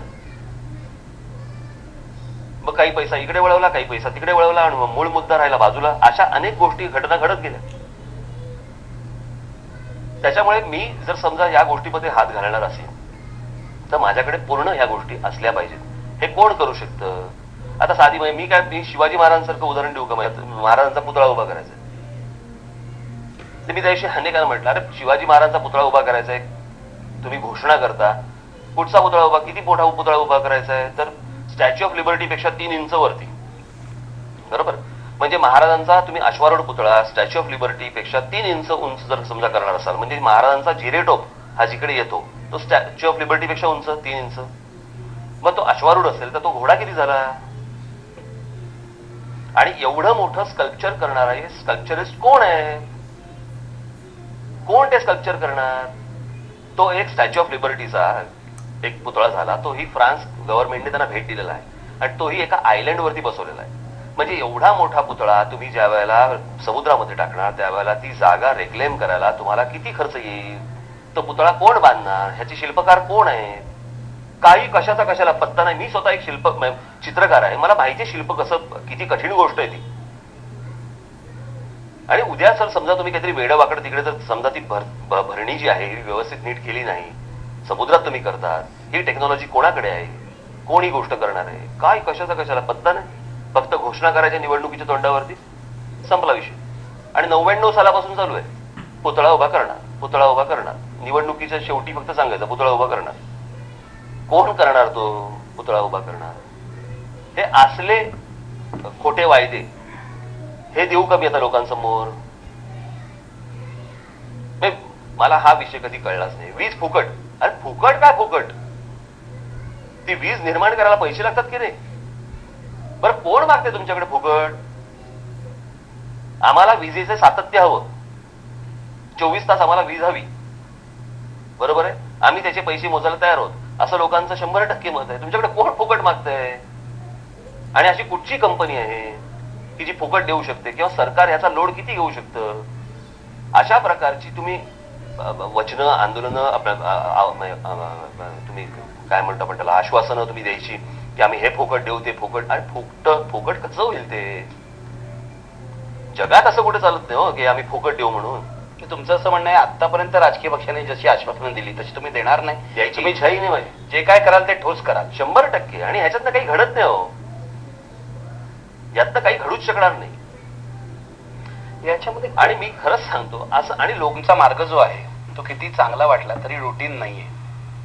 त्याला प्रवाहाविरुद्ध राजकीय पक्ष कसे व्यवहार करतात तुम्हाला माहितीये. प्रॅक्टिकल पॉलिटिक्स ज्याला म्हणतात ते तुम्ही नाकारता. हा म्हणजे या निवडणुकीत मला 10 जागा मिळाल्या, त्या 10 जागांची आकडेमोड मी करतो, सत्तेचा घास मिळवतो किंवा काही जे करतो, हे तुम्ही स्पष्टपणे आज नको म्हणताय. हा फार मोठा धोका आहे. याच्यामध्ये अपयशी होण्याची भीती नाही का तुम्हाला? अजिबात नाही. मी जे काय आहे हे मी करतोय हे प्रामाणिकपणे करतोय. लोकांनी या गोष्टी समजून घ्याव्यात आणि त्या प्रकारचा विश्वास दाखवावा. इतरांसारखाच जर मी समजा वागायचं असेल तर मला ह्याच्या अगोदर पण वागता आलं असतं, बरं का. नुसत्याच या गोष्टींवरती जर तोडपाणी करत बसायचं असेल उपयोग काय त्याचा? मुळात कसं आहे, ह्या गोष्टीला मुळात मीच कंटाळलोय म्हणून मला ही गोष्ट करायची. मला नुसतं काय फक्त लोक कंटाळलेत म्हणून अच्छा तुम्ही कंटाळलात का, आता बरं आता मी करून दाखव, असं नाहीये. मीच कंटाळलो या गोष्टीला. की किती काळ ह्या त्याच गोष्ट. अहो मला सांगा, आता मला 20 वर्ष झाली राजकारणात, तेच चालू आहे. तालुक्यात पाणी आणू, विजेचा प्रश्न सोडू, वीज, रस्ते, पाणी, नोकरी, संपला विषय. हे सगळं मुळापासून बदलायचंय. अर्थ आणि होऊ शकतं. हो, हे घडू शकतं. नरेंद्र मोदी जर समजा गुजरातमध्ये ही गोष्ट करू शकतात, पण ते का करू शकतात? कारण पूर्ण एक हाती सत्ता आहे. त्याच नरेंद्र मोदीच्या गुजरातमध्ये दंगलही झाली. नाही, आपण प्रत्येक गोष्ट तशीच का घ्यावी ना? म्हणजे आपण बिल क्लिंटनने अमेरिकेची आर्थिक परिस्थिती सुधारली हे पाहणार आहोत का मोनिका लेविन्स्की पाहणार आहोत? मला असं वाटतं कुठच्याही गोष्टींकडे आपण त्याचं जे चांगलं असेल ती गोष्ट आपण पाहावी, बघावी, ती घ्यावी, स्वीकारावी. मला विषयाचा आणखी एक आक्षेप जे लोक बाहेर बोलतायत त्याविषयी तुम्ही आज बोलावं असं वाटतंय. बोला. मनसेमध्ये दुसरी फळी तयार होत नाहीये आणि अनेक लोक सोडून चाललेत, पुन्हा शिवसेनेकडे जात आहेत, आणखी कुठे जात आहेत आणि शिवसेना अगदी टपून बसल्याप्रमाणे गळाला मासा लागतोय की नाही तसं प्रत्येकाला खेचते. काय सांगाल तुम्ही, काय एवढे लोक नाराज होत आहेत? या सगळ्या याच्यामध्ये जर आपण बघितलं, आता हे नवीन जे शिवसेनेमध्ये आलेत त्यांना कदाचित माहिती नसेल या सगळ्या गोष्टी, परंतु शिवसेना स्थापनेच्या काळात देखील अनेक लोक शिवसेना सोडून गेलेत ना. कुठचाही पक्ष ज्या वेळेला नवीन तयार होतो, आज बघा, खरं बघायला गेलं राष्ट्रवादी काँग्रेस हा मी काही तसा पक्ष मानत नाही, बरं का. ते निवडून येणाऱ्या लोकांची बांधलेली एक मोळी आहे.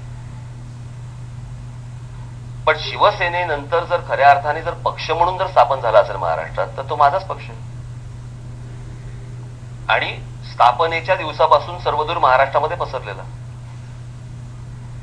कुठचीही संघटना, कुठचाही पक्ष हा ज्यावेळेला सुरुवात होते त्यावेळेला अनेक लोक येतात, अनेक लोकांच्या स्वतःच्या त्यांच्या काही कल्पना असतात, मग त्यांचं काहीतरी मग त्यांना आपण म्हणतो ना भ्रमनिरास वगैरे अशा काही गोष्टी असतात. ते काही प्रमाणामध्ये वेगवेगळ्या प्रकारे इच्छुक असतात, त्यांच्या काहीतरी गोष्टी, असं हे सगळं घडत असतं. मग ते संपूर्ण होऊन ते स्टेबल व्हायला वेळ लागतो, शांत व्हायला वेळ लागतो. ही माणसं जी नाराज होत आहेत ती कशामुळे नाराज होत आहेत? पण नाही, काही कारण आहेत ना. आता मी तेच सांगतो ना की ज्यावेळेला शिवसेनेच्या सुरुवातीच्या काळामध्ये जी अनेक माणसं जी शिवसेना सोडून गेली सुरुवातीच्या काळात, अगदी ते म्हणजे दत्ता प्रधान असतील, शिंगरे असतील किंवा अनेक लोक असतील, हेमचंद्र गुप्ते गेले होते, हेमचंद्र गुप्ते गेले वगैरे वगैरे, ते शेवटी अशा गोष्टी घडत असतात अनेक पक्षामध्ये. भारतीय जनता पक्षात आता काय चालू नाही, मी तुम्हाला थेट विचारतो.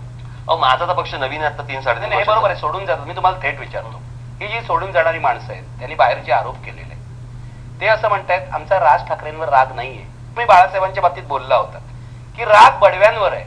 ते लोक असं म्हणतायत की राज ठाकरेंच्या अवतीभोवती सुद्धा असे बडवे तयार झालेत. आमचं राज ठाकरेंवर प्रेम आहे, पण त्यांच्या आजूबाजूचे जे लोक आहेत ते आम्हाला त्रास देत आहेत. यावर तुमचं काय? कसं आहे, शेवटी आता त्यांना काय बोलायला सांगितलंय याच्यावरती पण बऱ्याच गोष्टी अवलंबून असत.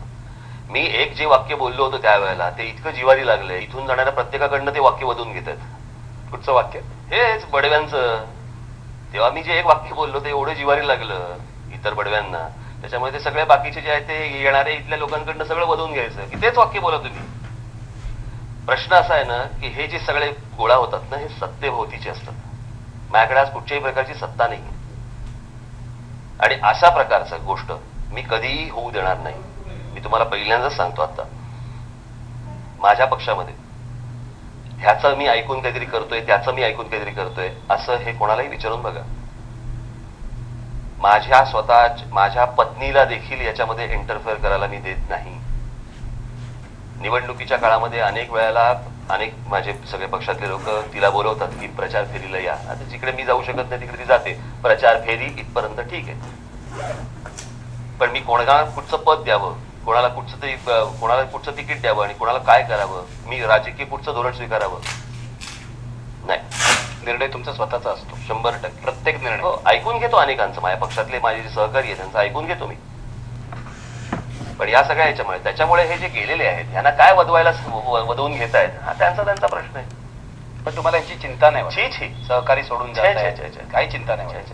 मुळात जो सहकारी मला सोडून जातो त्याच्याबद्दल मी चिंता कशाला करू.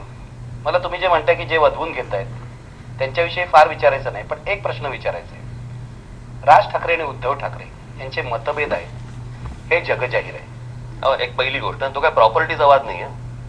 ते अगदी बरोबर आहे. त्याचा वाद नाही, अंबानी बंधूंसारखा वाद नाही, त्यांच्या आर्थिक प्रॉपर्टीचा आहे. लोक म्हणतात हा राजकीय प्रॉपर्टीचा असेल कदाचित. नाही, मला तुम्हाला विचारायचं आहे, तुम्ही दोघेही भाऊ आहात, इतके जवळ राहिलेले आहात, तुमचे मार्ग वेगळे असणार आहेत. आता तुमच्यातला हा जो राजकीय वाद आहे तो अधिक चांगल्या पद्धतीने नाही का खेळता येणार? पण मी काय खेळतोय? पण नाही, म्हणजे तुम्ही एखादं आंदोलन घेतल्यावर त्यांनी घ्यायचं, तुमच्या आधी त्यांनी प्रेस कॉन्फरन्स घ्यायची, पण एक लोकसभा निवडणुकीनंतर मला एक पहिली गोष्ट सांगा, असं मी केलंय की यांनी केलं मी केलं, त्यांनी केलं मी केलं, असं मला एक सांगा. साधी गोष्ट मला सांगा ना, की त्यांनी केलं म्हणून ह्यांनी केलं, ह्यांनी केलं म्हणून त्यांनी केलं, असा माझा विषय. मी कधी काय केलं?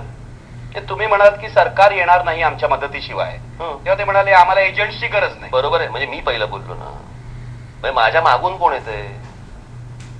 मी नाही परपटत चाललोय. उद्धव ठाकरे तुमच्या पाठवून नाही. कसं आहे आता या सगळ्या याच्यामध्ये मी एखादी गोष्ट करतोय, मी एखादी गोष्ट बोलतोय, बरोबर आहे. ते बोलल्या आता खूप छोट्या गोष्टी आहेत मला असं वाटतं, आणि मला असं वाटतं की मी माझ्या पद्धतीने चाललोय, बरं का. या बारीक सारीक गोष्टींमध्ये आपण पुढे काय लक्ष करतो ते रिॲक्ट होत आहे. पण मला एक अजूनही प्रश्न विचारायचा आहे. जेव्हा तुम्ही अजून आहे, थोडा आहे अजून विचारायचंय. शिवसेनेत असताना जेव्हा मी तुम्हाला अनेकदा विचारलेलं आहे, उद्धव ठाकरेंना विचारलेलं, राज ठाकरे हा करिश्मा आहे, राज ठाकरे हा नेता आहे आणि उद्धव ठाकरे हे चांगले ऍडमिनिस्ट्रेटर आहे. अजूनही तुम्हाला हे वाटत नाही का की दोघांची ताकद एकत्र असती तर अधिक मोठी शक्ती महाराष्ट्रात निर्माण झाली? ते मला असं वाटतं इतर अनेकांना वाटत नाही. इतर अनेकांना म्हणजे इतर आजूबाजूच्या अनेकांना वाटत नसावं कदाचित. त्यांनी काडे मारले अर्थातच ना. हे शेवटी कसं आहे, आपण ज्यावेळेला एखादी गोष्ट बघत असतो, बोलत असतो, बरं का, त्यावेळेला, आणि मला असं वाटतं की आता त्या गोष्टींपासून खूप आपण पुढे झालंय ते झालंय त्या गोष्टी सोडून. पण या भांडणातला कडवटपणा तर कमी की नाही? पण कडवटपणा, मी परत तेच सांगतो ना, हा काही वैयक्तिक विषय नाहीये, हा कुठचा काही प्रॉपर्टीवरचा वाद नाहीये, बरं का. मी मगाशी तुम्ही बोललात त्याप्रमाणे असा काही तो प्रॉपर्टीवरचा वाद नाही. आणि मी माझ्या रस्त्याने चाललोय. वैयक्तिक याच्यामध्ये बाळासाहेबांकडे यायचंय. अजूनही असं दिसतंय की बाळासाहेबांच्या छायेतून तुम्ही बाहेर येत नाही आहात. एक पोरकेपणाचं जे दुःख असतं, इतकं जवळ होतं तुमचं, तुमचे वडीलही आता नाहीये. एक पोरकेपणाचं जे दुःख असतं. आता मला राजकारणाकडून उत्तर नको आहे, मला राज ठाकरेंकडून, एका पुतण्याकडून उत्तर पाहिजे. अजून आहे तुमच्या मनात? अजून वाटतं? कारण दरवेळेला आजारी पडल्यावर पहिल्यांदा भेटायला कोण जातात तर राज ठाकरे जातात, सगळे मतभेद विसरून जातात. नाही, मतभेदाचा काही प्रश्नच नाही ना. शेवटी ते घर असतं, त्याला काय तुम्ही करणार. वाटतं बाळासाहेबांनी असं करायला नको होतं. काय जे काय झालेलं आहे ते झालं आता. पण अजून त्यांच्या छायेत तुम्ही आहात, त्यांची आवाज येते. हो, येतेच ना. मागे तुम्ही मला सांगितलं त्यांचे अजून फोन येतात, अजून फोन येतात. आता बरेच दिवस नाही आले. पण बोलणं आता हॉस्पिटलमध्ये पूर्वी व्यंगचित्रांबद्दल तुम्ही मनसे काढल्यावरही तुमचं बोलणं व्हायचं त्यांच्याशी. अजून होतं? आता काही दिवस, काही महिने नाही झाले. आजारी होते, त्याच्यामुळे वैयक्तिक संपर्क असतो. मला आणखीन एक विचारायचं आहे. ठाकरे घराण्याची चौथी पिढी आता राजकारणात ऑलमोस्ट आलेली आहे. आदित्य ठाकरे राजकारणात आलेला आहे. या चौथ्या पिढीला तुम्ही काय सांगाल? तुम्हालाही मुलं आहेत, तुमचीही मुलं राजकारणात येणार आहेत का? मला वाटत नाही. हे बघा, मी पहिली एक गोष्ट तुम्हाला सांगतो. मला जे बाळासाहेबांनी सांगितलं, बाळासाहेबांना जे माझ्या आजोबांनी सांगितलं, शेवटी तुम्ही राजकारण असू देत, चित्रपट असू देत, नाहीतर क्रिकेट असू देत, कुठचीही गोष्ट असू दे, उद्योग असू दे, तिथे तुम्हाला लादून चालत नाही. शेवटी लोक स्वीकारत असतात. हे सगळं त्या मायबाप जनतेवरती अवलंबून असतं. हे स्वीकारायचं की नाकारायचं हे लोक ठरवतात. हे तुम्ही ठरवून नाही चालत. तुम्ही तुमचं काम करायचं असतं. या पलीकडे सगळं लोक ठरवतात. त्याच्यामुळे कोणी कुठचं काम करावं आणि कोणी कुठच्या प्रांतामध्ये यावं हा वैयक्तिक विषय असू शकतो, पण त्याच्यामध्ये स्टेबल ज्याला स्थैर्य ज्याला आपण म्हणतो ते स्थैर्य ही जनता देते. तीच सार्वभौम आहे आणि तीच हे सगळं ठरवते. त्याच्यामुळे ते जे काय आहे हे त्या जनता जनार्दनावरती अवलंबून आहे. शेवटचे 2 प्रश्न आहेत. एक प्रश्न हा आहे की जसं तुम्ही बाळासाहेबांना मिस करता तसं आम्ही तुमचे कार्टून्स मिस करतो. हो, बाळासाहेबांनी शिवसेना काढल्यानंतर अनेक वर्ष कार्टुनिंग सुरू ठेवलं होतं. तुम्ही ऑलमोस्ट ते बंद केल्यासारखं झालं. कसं आहे या सगळ्या याच्यामध्ये शिवसेना स्थापन करायच्या अगोदर मार्मिक होता, तो कंटिन्यू होता म्हणून ती व्यंगचित्र ते करायचे. आता बघवत असताना आपण कसं आहे ती पैशाची सोंग नाही आणू शकत तुम्ही या सगळ्या ह्याच्यात. त्याच्यामुळे वर्तमानपत्र चालवणं हे खूप कठीण गोष्ट आहे. आणि उद्या ज्यावेळेला मी वर्तमानपत्र काढीन त्यावेळेला ते मी काढल्यानंतर ते मुखपत्रच होणार. आणि वर्तमानपत्रांचं एकूणच जर आपण सगळं नीट बघितलं तर हे सगळं जाहिराती आणि त्याचं ते इतर सगळं अर्थकारण या सगळ्या गोष्टी, त्याच्यामुळे त्याच्यामध्ये आता त्याच्यात एवढे पैसे टाकण्यासाठी आता काही मला ते शक्य नाही, कारण एका बाजूने पक्ष आणि वर्तमानपत्र शक्य नाही. माझ्या मनात खूप विचार चालू आहे या सगळ्याबद्दल की टॅबलेट तरी काढावा किंवा साप्ताहिक तरी काढावं असं चालू आहे. पण मला असं वाटतं विधानसभा निवडणुका झाल्यानंतर मी जरा, कारण कसं आता या सगळी आंदोलनं, त्याच्यात लोकसभा, मग वेळच नाही मिळाला, त्याच्यात विधानसभा असं सगळं सुरू आहे. त्याच्यामध्ये शांतपणे बसून या गोष्टीवरती विचार करायला वेळ नाही मिळाला. पण तुम्ही म्हणताय ते अगदी बरोबर. मीही मिस करतो कार्टून्स. हो, तुम्ही त्या भाषेतच विचार करता. म्हणजे परवा मी बघितलं कसाबचं जे तुम्ही बघितलं रक्षाबंधनाचं, हे कार्टूनच होतं. ते व्यंगचित्रच आहे ते. त्याच्यामुळे कल्पना सुचतात, पण त्या मग कल्पना बऱ्याच वेळेला भाषणामधून येतात. पण व्यंगचित्र काढावं असं खूप रोज. मला वर्तमानपत्र आणि साप्ताहिकाची काय गरज आहे? तुम्ही काढलेलं कार्टून आज महाराष्ट्रामध्ये कोणतंही वर्तमानपत्र प्रसिद्ध करेल. मला मान्य आहे त्याचं, परंतु ते कसं असतं, अच्छा त्याला दिलं काय कार्टून, ते आता कोण बघणार? तुमची वेबसाईट आहे. मला वेबसाईट वरती मला वेळच नाही मिळाला. मला आता ह्या सगळ्या दिवसांमध्ये वेळच नाही मिळाला. कसं आहे ते मला बाळासाहेबांनी जी गोष्ट सांगितली ना की ते त्याला जर बैठक नसेल, तुला जर शांत डोकं जर नसेल आणि तुझं करणार नसेल तर करू नको. आणि त्याच्यामुळे त्याला तो पूर्ण वेळ तसा तेवढा द्यायला पाहिजे. पण तुम्ही म्हणताय ते खरं आहे, मला मी मिस करतो ते. बाळासाहेबांना मिस करता आणि कार्टून मिस करता, 2 गोष्टी आयुष्यामध्ये तुम्ही मिस करता. खरं. शेवटचा प्रश्न आमच्याविषयी. तुम्ही पत्रकारांवर रागवता. खरं तर तुमच्या इतके पत्रकारांशी चांगले संबंध असलेला बाहेर तर लोक म्हणतात की राज ठाकरे यांचा पक्ष हा उत्कृष्ट मीडिया मॅनेजमेंटचं उदाहरण आहे. तर तुम्ही आमच्यावर रागवलेले का असता? नाही, असं नाहीये. कसं आहे, राग येणं ही एक स्वाभाविक गोष्ट आहे, परंतु राग येणं आणि डूक धरणं असं नाहीये ना काही. माझी वर्तमानपत्रांमध्ये, चॅनलमध्ये असंख्य माझे अनेक मित्र आहेत बरं का. असा मी कधीच कोणाशी वागलो नाही किंवा वागतही नाही. वाटतं काहीतरी नाही बोलायचं, पण ते नाही बोलायचं म्हणजे तो कधी बऱ्याच वेळेला वाद असतो, ते काही वैर नसतं बरं का. आणि असा काय माझा रागबीग नाहीये, परंतु आंदोलनांच्या काळामध्ये हिंदी चॅनल्सने खास करून ज्या पद्धतीने हे पोर्ट्रे केलं किंवा दाखवायचा प्रयत्न केला त्याच्यामुळे, आणि आजही हिंदी जी वर्तमानपत्र आहे त्याच्यामध्ये देखील जहर उगला बिगला वगैरे येतातच असतं, चालू असतं. राजकीय गुंडे वगैरे हा काही ते सगळं चालूच असतं. सो त्यांचा एक अजेंडा आहे. आणि जर समजा हे काही जर लोक हिंदीवाले जर समजा अजेंडा सेट करून जर माझ्याशी येणार असते, मला बोलायचं पण नाही. माझ्याशी तुम्ही 1 to 1 लेवलला बोला. सगळे हिंदी चॅनल मधले अनेक जण माझ्या परिचयाचे आहेत, अशाला काही भाग नाही. परंतु तो स्क्रीन ऑन झाला की काहीतरी त्यांच्या अंगात काय संचारतं मला माहिती नाही. एरवी नॉर्मल असतं, एरवी प्रेमाने बोलतो. पण मराठी मीडियाबद्दल मी असं कधीच केलं नाही. मी एकच प्रेस कॉन्फरन्स घेतली होती ज्यावेळेला मी हिंदी आणि इंग्लिश मीडियाला बाहेर ठेवलं होतं, ते एकच. त्याच्यानंतर मी सगळ्यांशी बोलतोच आहे की हे तुम्ही बोलता. पण पत्रकार परिषदेमध्ये राज ठाकरे खुश दिसत नाहीत. राज ठाकरे जरा रागावलेले दिसतात. ते प्रश्न काहीतरी मूर्खासारखे विचारतायत असं त्यांच्या चेहऱ्यावर. नाही, असं नाहीये. मला माझा प्रॉब्लेम मी तुम्हाला सांगतो. मी अनेक वेळेला मी आपल्या चॅनलच्या कॅमेरावाल्यांना सांगितलं, मला डायरेक्ट लाईट डोळ्यात आला ना तर मला डोकं दुखायला लागतं इथून. अनेकदा मी ज्याला घरातनं बाहेर पडतो त्याला मी गॉगल लावतो. तर अनेकांना असं वाटतं मी स्टाईल म्हणून लावतो. स्टाईल नाही, मला तो सनलाईट डायरेक्ट जर समजा डोळ्यात गेला तर डोकं दुखायला लागतं आणि म्हणून मी तो गॉगल लावतो. आता गॉगल लावायचाच आहे तर मग तो कॅटरॅक्टचं ऑपरेशन झाल्यावर का लावू, मग तो नीट लागेल ना बरं का. त्याच्यामुळे हा तसा, तर तो लाईट आल्यावरती थोडासा मी असा होतो. तर ते काय रागवलेला नसतो, मी असतो नॉर्मल, पण त्या लाईटमुळे थोडासा त्रास होतो, बाकी काय. राज ठाकरे अत्यंत मोकळी अशी मुलाखत तुम्ही आम्हाला दिली. Thank you very much. आणि तुम्हाला पुढच्या सगळ्या वाटचालीबद्दल शुभेच्छा. अहिंसक पद्धतीने तुमचं आंदोलन हो अशी मी इच्छा व्यक्त करतो. नाही, माझी इच्छा आहे, फक्त समोरच्यांनी माझ्यावरती ती वेळ आणू नये. हे होते राज ठाकरे. वादळ आहे असं मी सुरुवातीला म्हटलं. पुढच्या काळात हे वादळ अधिक घोंगावणार आहे. आमची सगळ्यांची नजर आहे त्यांच्यावर.